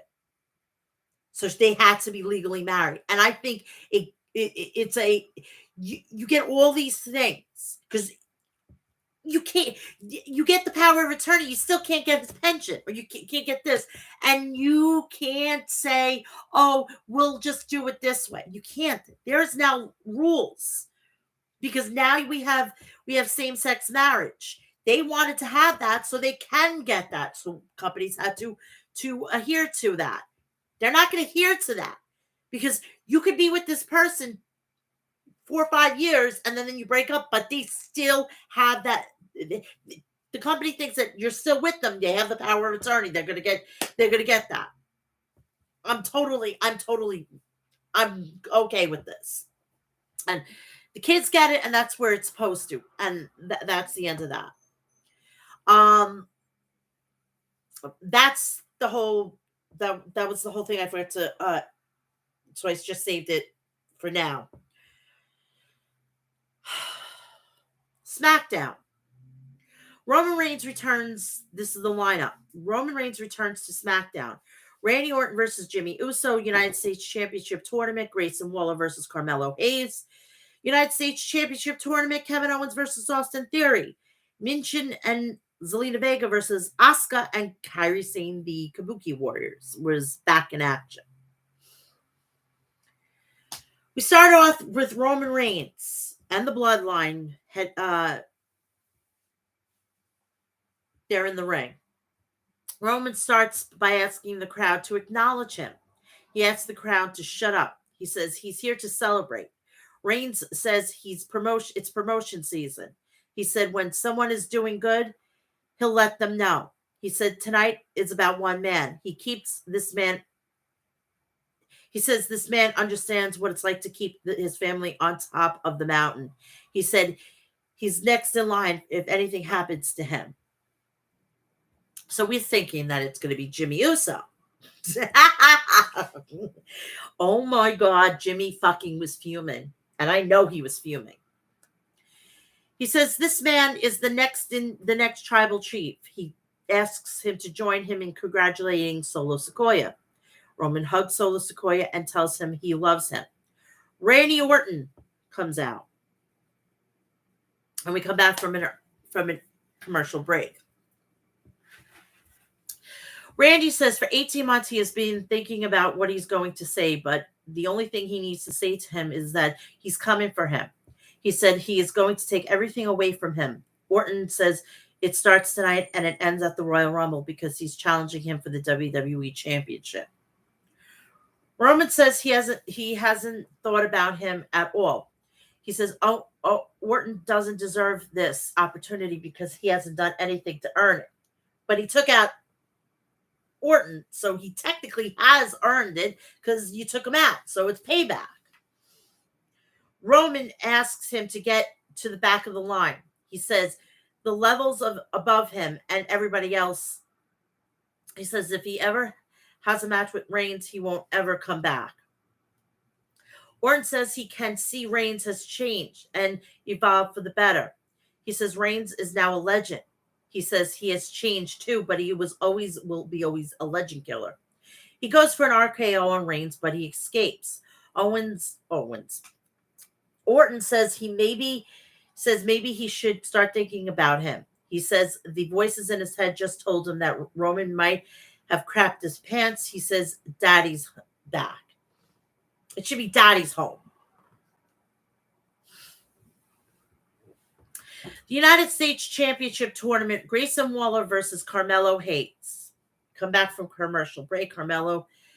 The match starts, and Hayes knocks down Waller with a dropkick. Hayes attacks Waller in the corner. Waller comes back and knocks down Hayes. Waller hits him with a Hurricane Rana. Hayes with a fadeaway. Waller rolls out of the ring. Hayes with a springboard torpedo.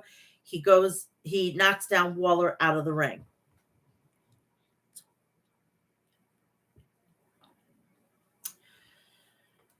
Unfortunately, he's going to be the next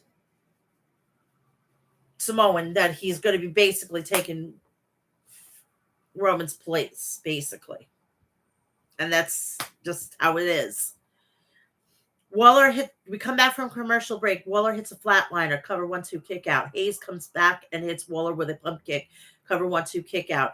Waller climbs the second rope but knocks down. Waller plants Hayes. Hayes super kicks Waller. He follows it out.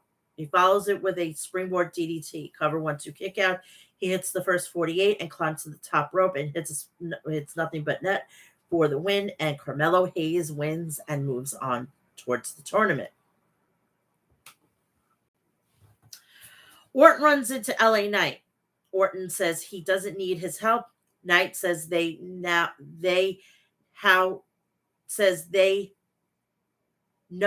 how the numbers work.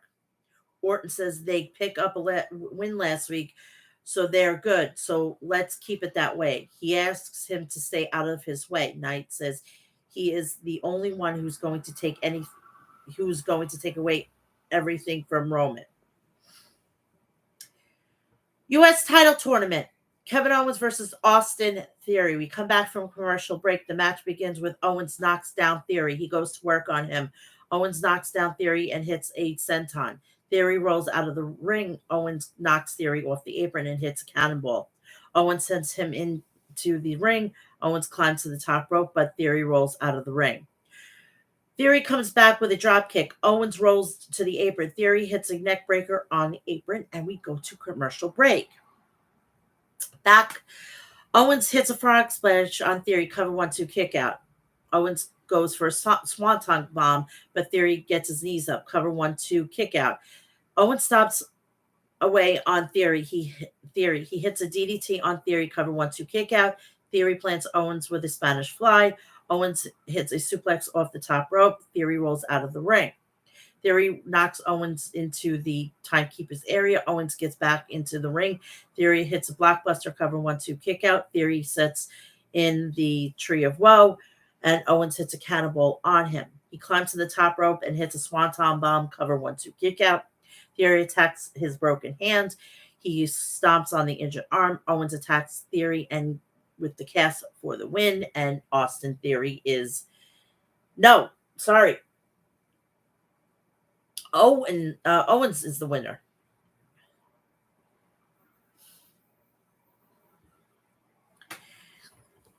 We see the Bloodline backstage. Reigns says Orton ruined Solo's moment. He says somebody has to shut his mouth. Jimmy Uso says he can silence Orton, but it's time for a job for the tribal heir. And they've trademarked that, by the way. As per usual, I swear to Christ. Jimmy says if Jimmy can handle Owen alone, then he could ask for anything. Jimmy says yeet, and Roman stares at him like, eh. We come back from commercial break. There's a video package of Carrying Cross where he says this place is about to be recycled. He says everything was set in motion as he stepped through the door. He says this is a new beginning and everything is about to crumble. Kevin Owens runs into Cameron Grimes, who says he wishes he could have punched Theory. Caleb Braxton interviews Owens, who says he was like Hayes. Hayes walks in and says he has a ton of respect for him, but he needs to win more than him, and he's not going to punch. He's not going. He is not going to punch him in the face. Bailey is backstage with Damage Control, and she says she created the group to be the dominant faction. She said she knew Io was talented enough to become women's champion. Io says no one will stop her. She says with the Kabuki Warrior, they are stronger than ever. Asuka says no one is ready for them. Bailey says it is time for them to win all the gold. She says the Kabuki Warriors will challenge for the tag titles and she will enter and win the Royal Rumble. Then she will defeat Rhea Ripley for the Women's World Championship. That ain't happening. Sorry. So we have the Kabuki Warriors versus Michin and Zelina Vega. We come back from commercial break, and when the match starts, Zayn attacks Michin in the corner. She then hits a flying forearm, cover 1-2 kick out. Asuka tags in and attacks Michin. Asuka attacks knocks down Michin, cover 1-2 kick out.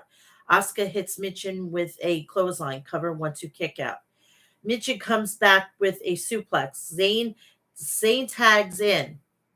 Michin also tags in. Vega attacks Zayn in the corner.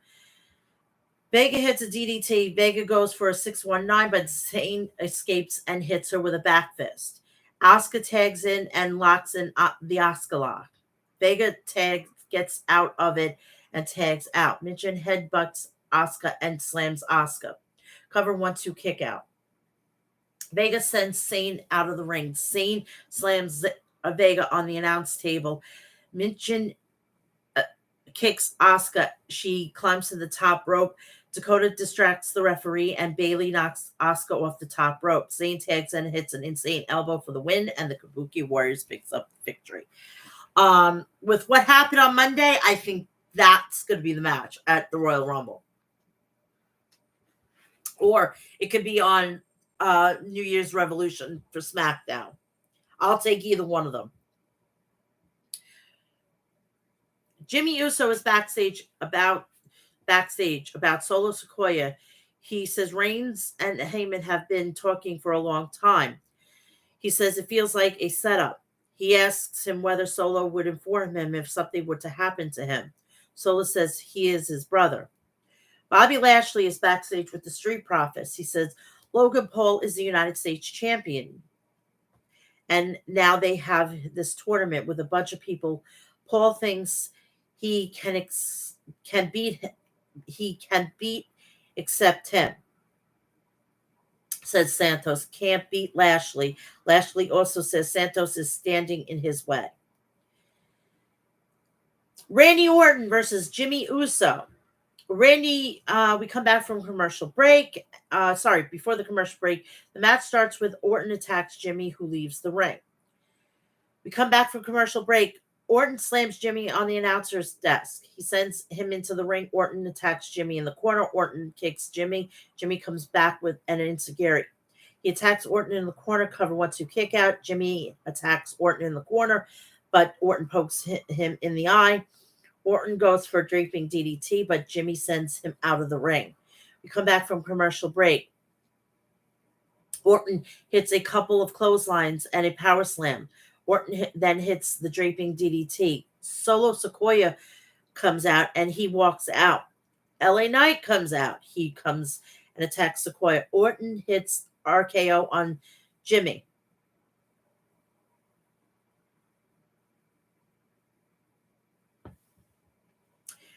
Uso for the win.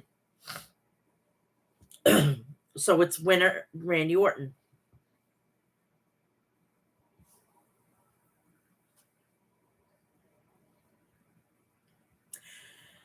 So then Roman Reigns attacks LA Knight from behind. Reigns and Orton brawl in the ring. Jimmy attacks him from behind. LA Knight attacks Jimmy, but Solo attacks him from behind.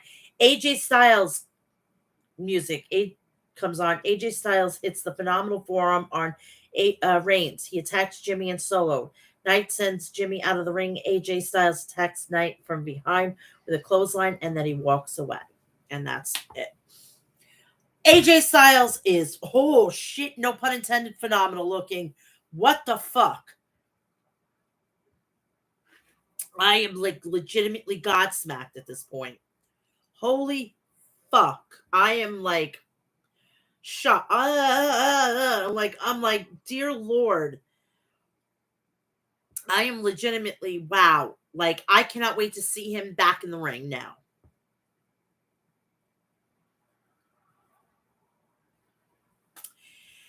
Last and final Monday Night Raw, and I can get you out of here, and it's less than, hopefully, God willing, 2.5 hours. So let's get this started, and we are going to Monday Night Raw. Now, remember, this week, Monday, they're off. I don't know what they're doing. They're going to probably do a recap show, so I'm going to be fucking happy. I get to go to bed early. I ain't covering Raw next week, so it's going to be out of the lineup. Which at this point I may not even do a 321. I may just do a preview and prediction and call it a day. But let's see how that is. That's on a like time decision at this point. Monday Night Raw. The lineup for Raw: Miracle on 34th Street, R-Truth versus JD McDonough. Seth Rollins responds to Drew McIntyre's challenge. Intercontinental Championship match: Gunther versus The Miz. Undisputed WWE Tag Team Championship: Judgment Day. Balor and Priest versus the Creed Brothers. WWE Women's Tag Team Championship match: Chelsea Green and Piper Niven versus Katie Carter and Katana Chance. Judgment Day heads out to the ring. Balor gets on the microphone to congratulate the Creed brothers for becoming number one contenders. He says it's the biggest night for the Creed brothers, but it's another night for them. Which I think this should have been on day one, but that's my issue. Rhea Ripley says Ivy Nile runs her mouth and then she will beat her up. She says they are going to continue to run 2024. Dominic Mysterio says Judgment Day runs all of WWE. R-Truth comes out, and this is where I'm like, I'm done with this. I'm done with this. Truth needs to get fucking away from the Judgment Day. I would like to have this faction is turning to be a joke now, and that pisses me off. He comes out to say they left him in the back because he's not part of the fucking group, dimwad. JD McDonough asks, what is he doing out here? Truth says he's in the Judgment Day. He says the beatdown last week was an initiation. No, he wanted, they were kicking your ass. They don't want you. He says they crossed the line and a little bit. As he was hurt physically and emotionally. He said he knows Priest didn't mean it when he said he didn't like him. JD McDonough asks him to leave the ring. Truth says everybody is looking for a fight. He says Rhea wants to beat up Ivy. Damien and Finn are looking to beat up the Creed brothers, and he needs somebody to beat up on. He said there's a lot of animosity between them, and they should squash the beef in a Miracle for 34th Street fight. JD says that match is already scheduled, and it's happening now. He then tells him he's not in the Judgment Day. Truth says this is a loser leaves Judgment Day. Priest says this is a good idea. JD says Truth needs a miracle to beat him. So this is the first match. The match begins with R-Truth attacks JD McDonough. JD comes back and knocks down Truth. He attacks him in the corner. Truth kicks him and hits the scissor kick. He then whips JD with a belt. With the belt, JD rolls out of the ring. The Truth kicks him in the face.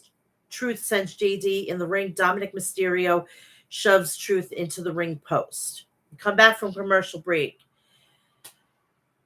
Truth, hold on.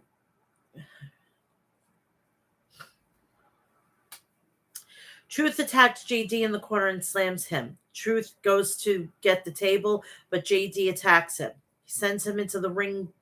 Dominic trips Truth, but falls on JD. Truth sends Dominic into the steps. He attacks JD with a fire extinguisher, Truth with a couple of shoulder tackles, and he slams him. Truth with a heel kick on JD. Truth hits a five knuckle shuffle on JD. Oh my god. I hated this match. Legitimately, if Raw would have started after this, great. Raw. This is what brought the down. I couldn't stand it. I didn't like it. It was done. I was done. So Truth picks up AA, but he escapes. Truth sends JD out of the ring. Truth attacks JD with a Christmas tree and sends him into the ring. Truth sets JD on the table. He climbs to the top rope, but is stopped by JD. Truth puts McDonald through the table for the win. Does he have to leave Judgment Day? I don't think so.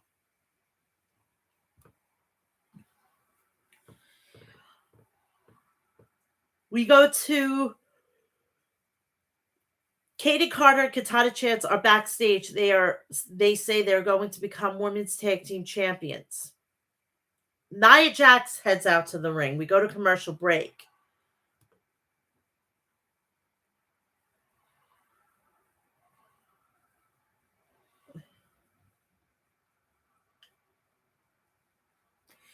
Becky Lynch's music plays and she comes to the ring, but Nia walks out of the ring because Nia can't do a fucking promo. She has to have somebody lead her because she can't start a fucking promo to save her life. Her and fucking Ava Raine do not belong in WWE. They don't have the wrestling gene in them. Where the fuck is Ava Raine? She hasn't had a singles match. Nia walks out of the ring. Lynch asks her if she's scared, and she says she can say that she wants to say to her face. Jack says she has more important matters to discuss and announces that she's entering the Royal Rumble. Lynch says the fans don't care, but what they care about is that she's here. Lynch says that she came here looking for a fight. Jax says they haven't fought because people are afraid about what she will do to her. She said she will squash her and break her face again. Lynch says she will fight anyone, anywhere. She says it's Jax who's afraid about what will happen. She says her entire existence has been on the back of somebody else's name. Lynch says her only claim to fame is she broke her nose. Lynch says she doesn't want the match because she will be exposed. She challenges her to a fight now. Jax asks for a referee. A referee comes out. Jack teases a match, but says Lynch is not going to get a match. She says the match will happen in her hometown in 2 weeks at day 1. Jack says she will break her face. Her daughter will ask why she is ugly. Lynch attacks Jax. Security personnel come out to separate her and Jax. Jax attacks her from behind. Kofi Kloss is backstage and he runs into DIY. Champion says, we want the tag titles. Kofi hands them a Jey Uso Yeet t-shirt. DIY runs into The Miz. Gargano says last week was great. Ciampa says it was awesome. Jackie interviews Miz, who says Gunther is really reeling and Imperium is caving in around him. He says he rocked Gunther's foundation. He's going to finish what he has started. So that is the match right now for the Intercontinental Championship. Gunther versus The Miz. But if Miz loses. He cannot challenge Gunther for any more championship matches. Watch this shit. He'll get another match at the Royal Rumble for some godly fucking reason.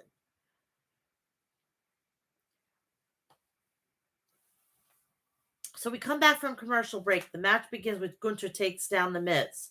Miz chops Gunther and attacks the legs, but Gunther knocks down the Miz. Knocks him down. Miz takes down Gunther and locks in a death lock. Gunther gets to the rope. Miz knocks Gunther out of the ring. Gunther chops Miz and power bombs him on the apron. Come back from commercial break. Gunther kicks Miz in the face. Miz tries to fight back, but is stopped by Gunther. Both men exchange strikes, and Gunther knocks down Miz. He attacks him in the corner. Miz fights back and attacks Gunther in the corner. He goes for a crossbody, but Gunther catches him and places him in their top rope. Gunther knocks him out of the ring. Gunther goes to chop the Miz, but he catches the ring post. We go to commercial break. The Miz attacks the injured arm, but Gunther knocks him down and locks in the Corvette. Miz gets out of it and hits a DDT on Gunther. Miz hits another DDT on Gunther, and now he hits a tornado DDT, cover 1-2 kick out. Miz targets the hand of Gunther, who fights back with a drop kick. He then hits a power bomb, cover 1-2 kick out. Gunther locks in the Boston Crab. Miz gets to the rope. Gunther chops the Miz, and he is begging for more. Miz slaps Gunther and locks in the sleeper hold. Miz rolls him up but can't get the win. Miz with a skull-crushing finale, cover 1-2 kick out. Miz kicks Gunther but comes back with a clothesline. Gunther climbs to the top rope but is stopped. Miz hits a skull-crushing finale off the second rope. Gunther rolls out of the ring. Miz sends Gunther into the ring. Gunther hits a powerbomb followed up with a ripcord clothesline. Gunther hits another powerbomb for the win. Gunther retains, obviously.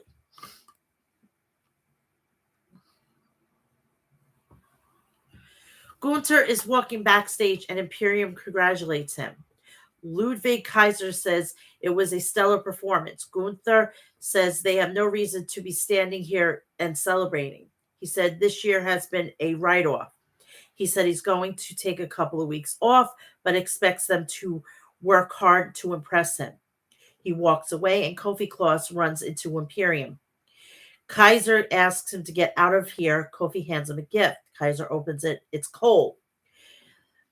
Kaiser throws it away and walks away. Kofi says they need to be all year round.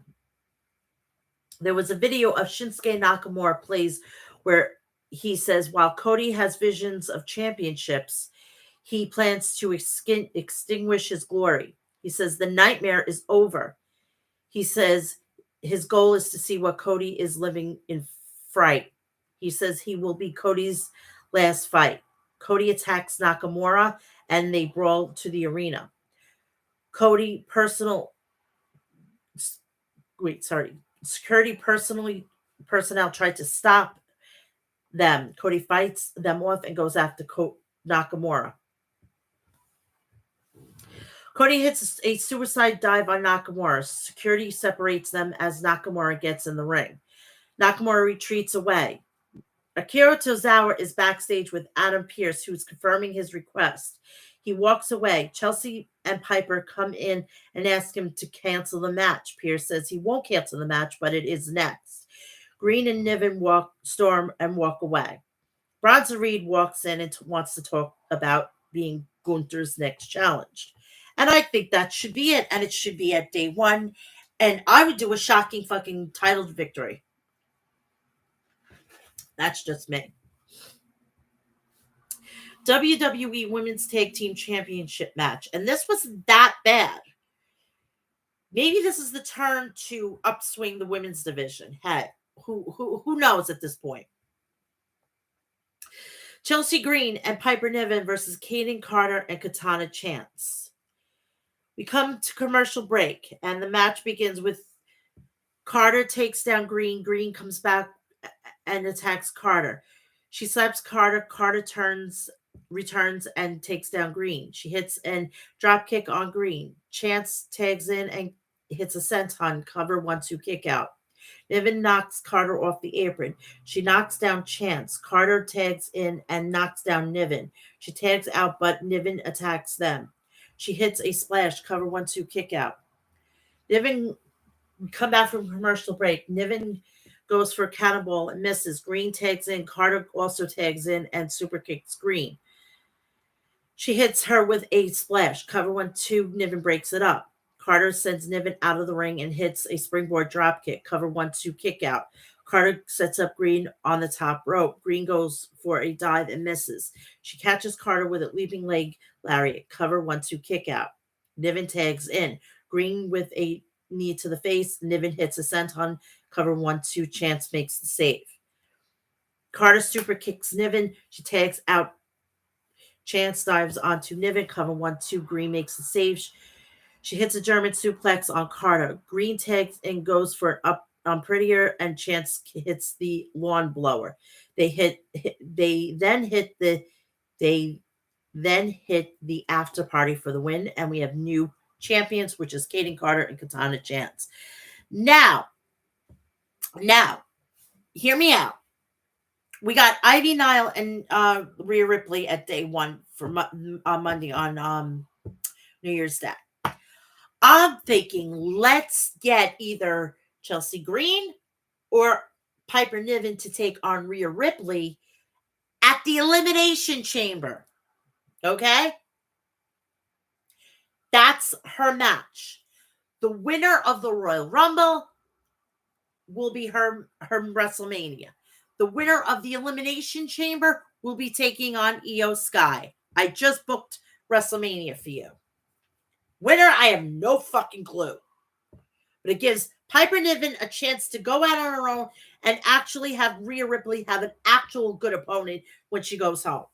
And I think it would be a fucking cool match. Not fucking goddamn Maxine Dupree, where she fucking... I don't care if anybody hates the word botch. They botched. In that position, she was not ready. She wasn't ready.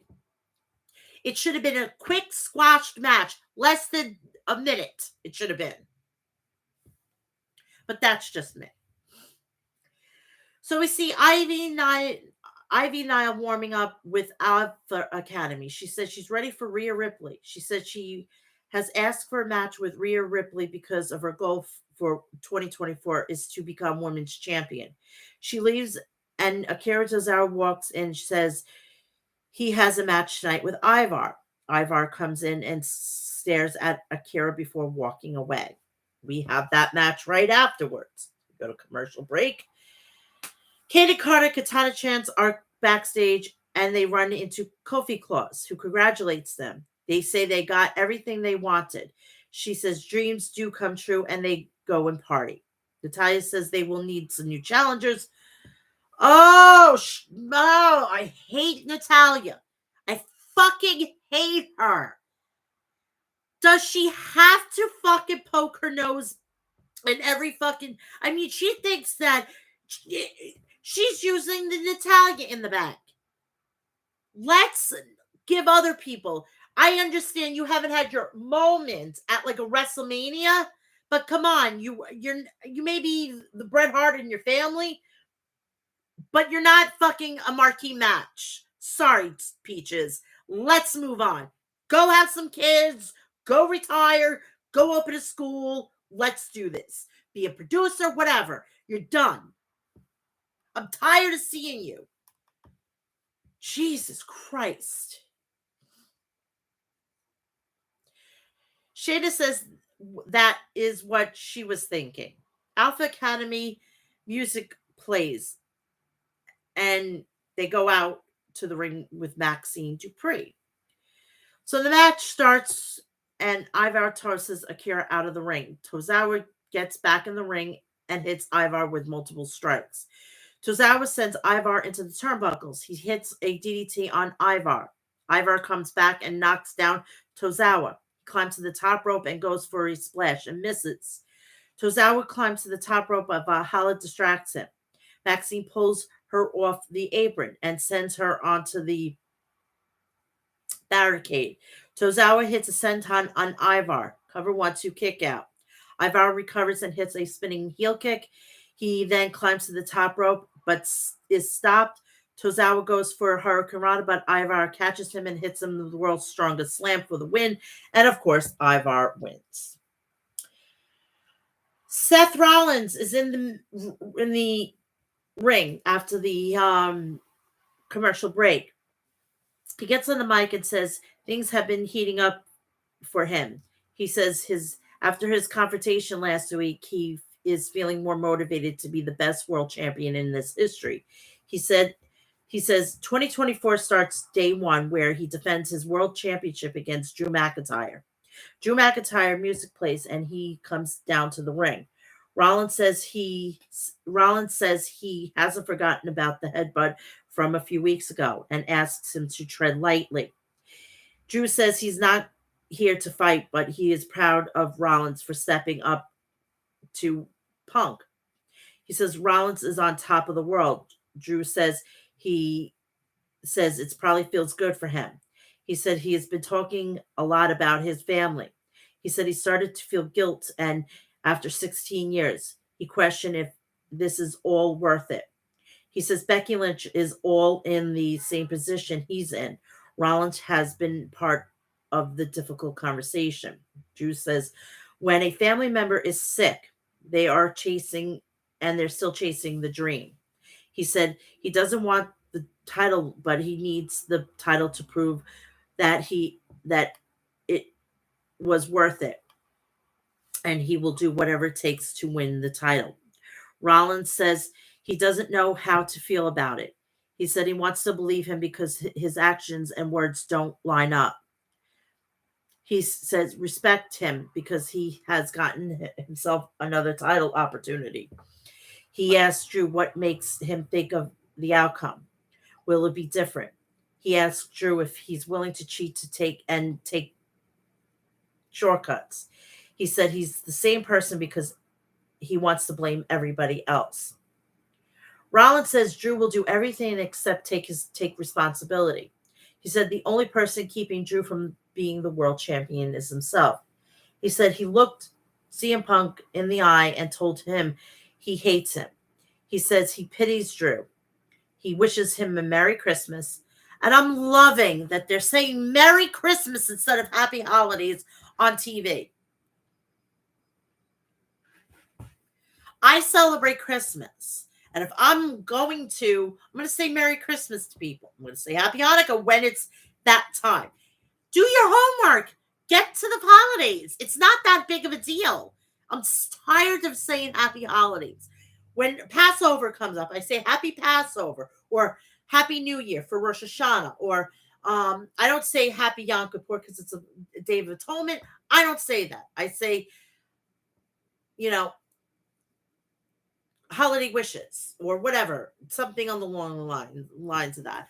When Easter comes up, I say Happy Easter, for Christ's sakes. It's not that hard. I say Happy Ramadan and whatnot. Please just make it make sense.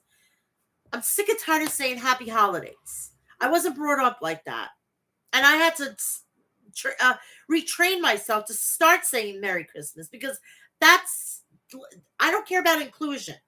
You want to make everybody feel special, you go out of your way and you say happy this, happy that. It's not that big of a deal. That's why you have Google. It's not that hard. Okay, people, it's not that hard.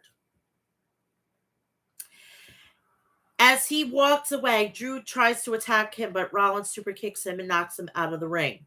He dives onto McIntyre. Rollins attacks Drew, but he is sent into the barricade. McIntyre slams Rollins onto the steps. The Creed brothers are backstage, and Cody walks in and thanks them. He says he hopes they leave champions tonight. Kofi Klose comes out to distribute gifts. Imperium attacks him from behind. Vinci slams Kofi to the mat. Jey Uso music plays and he comes out to help Kofi. He attacks Kaiser and Vinci and sends them out of the ring. Jey Uso dives onto Imperium. He helps up Kofi Kingston. He challenges Kaiser to a match. So this is an impromptu match. And we come back from commercial break. Jey Uso versus Ludwig Kaiser. Kaiser knocks down Jey, but he comes back with a back elbow. Kaiser comes back with a clothesline. Kaiser goes to work on Jey. Kaiser knocks Jey to the apron. Jey tries to fight back but is stopped. Vinci with a cheap shot on Jey. Kaiser sent Jey out of the ring. We come back from a commercial break. Jey with an enziguri on Kaiser. Jey with a multiple strikes on Kaiser. He hits another enziguri and follows it with a hip attack. Kaiser comes back with a Death Valley driver cover 1-2 kick out. Jey hits with a super kick and climbs the top rope, but Vinci knocks him off. Kaiser with a kick to the head, cover 1-2 kick out. Kofi Kingston comes out and hits a Trouble in Paradise on Vinci. Jey spears Kaiser and hits a Uso splash for the win, and Jey Uso picks up the win. We come back from commercial break. Judgment Day backstage mocking JD for losing. Rhea says, if one of us loses, it reflects badly on us. Priest says JD is out of the Judgment Day. JD says R-Truth can't make decisions. Priest asks if he is in control. He says JD is still in Judgment Day. Why are they just got him in? Are they going to really pop him out? I mean, come on. You really think that's a fucking money team right there? I mean, not for nothing, but Mr. J.D. McDonald, he's lucky the Irish. I'm Irish, baby. Come play with my 4-leaf clover. Please, people. Please. Yes, yes, yes. The luck of the Irish will always be in with me. I feel like I'm going to say HALLR. TH spells Hannigan, Hannigan. Given all the blood, Irish blood is in me. Oh my God. This holiday shit is killing me. Rhea says she will deal with Ivy Nile. Balor says he will deal with the Creed brothers. So we go to that right now. The match begins with Julius takes down Balor. Julius hit with a hip toss. Priest comes in and sent to the outside. Brutus sends Balor out of the ring. We come back from commercial break. Balor attacks Brutus in the corner. Brutus comes back with a knee to the midsection. He tags out Julius with a gut bust. Julius hits a gut buster. Priest tags in and sends Julius out of the ring. Priest hits him with a clothesline. He sends him with a steel in the steel steps. Priest sends Julius into the ring. Balor tags in and attacks Julius in the corner. Julius tags out and Brutus knocks down Balor. He hits a gut-wrench suplex Brutus with a splash in the corner and he follows it with a slam. Priest tags in and kicks Brutus. Balor sends him out of the ring and Priest sends him over the announcer's table. We come back from commercial break. Brutus slams Priest. Both men tag out Julius, suplex Balor, and Priest. He then hits a shooting star, cover 1-2 kick out. Brutus climbs to the top rope, is knocked off. Julius and Balor knock each other down. Rhea Ripley attacks Ivy Nile, but it fights back and slams Ripley on the apron. The Creed brothers hit a Brutus ball, cover 1-2. Priest makes the save. Priest goes for the South of Heaven, but he gets knocked out of the ring. Julius dives onto him, where he hit him in the face. And he legitimately hit him in the face, and it wasn't good. And Priest was pissed.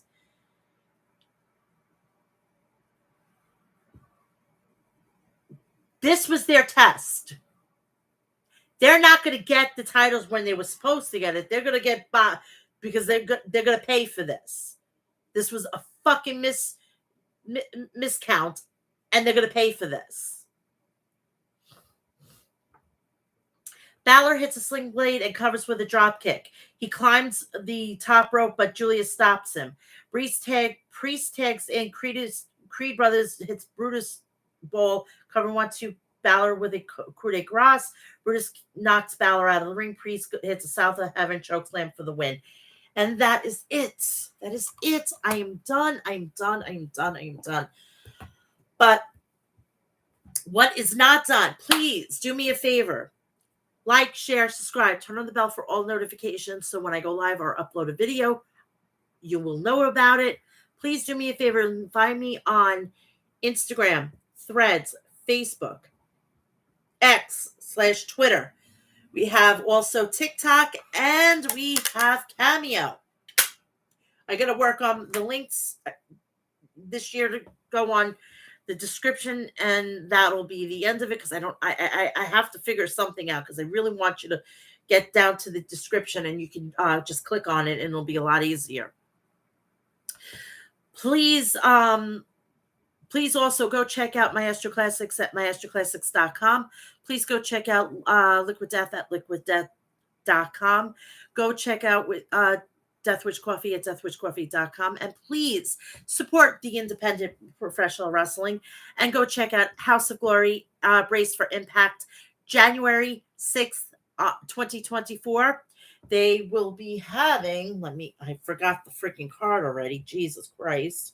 I'm like losing my brains today. And they will be having the World Tag Team Champions, House of Glory World Tag Team Champions, ABC Club versus Main Event. ABC Club is Ace Austin and Chris Bay, and they are the Impact World Tag Team Champions. Gringo Loco versus Nolo Catano. Josh Alexander will be in action, and he will be taking on Mike Santana for the House of Glory World Championship. Please, it's Christmas. I want everybody to have a safe, healthy, and blessed Christmas. Please drive safe. If everything just works out, that, since Raw is not going to be on, and, then I'm going to be, basically doing next week for this is SmackDown and what's going on for the rest of Collision and all that stuff. I don't even know what's going on with Collision for Saturday. Do they put it on Sunday? I don't know. So if it's Sunday for Collision, I don't know what's going on, and we'll find more out probably on Wednesday. But Thursday, if everything goes as planned, you will see episode 321. Depending on the content. If it is light, I will try to do it as super. I'll even try to do it after Dynamite. It's depending. I got to figure out what's going on. After Wednesday, I will know everything. Please do me a favor. Just stick to my X account, Twitter account. You will know everything. And I will try to post more on here so you will know and you can check it out and see the notations. But definitely right after whatever, Rampage, Collision, Rampage, whatever the case may be, I will be going live with the preview and predictions of World's End. And then sometime Sunday morning when I'm fully awake and I'm fully coherent, I will probably go live at noon on Sunday. So look for that. But check out the rest of my content on my channel, which I have the review of AEW Full Gear and WWE Survivor Series War Games 2023. I will see you next week definitely at some point. Just stick to my X account and my Twitter and my posting here.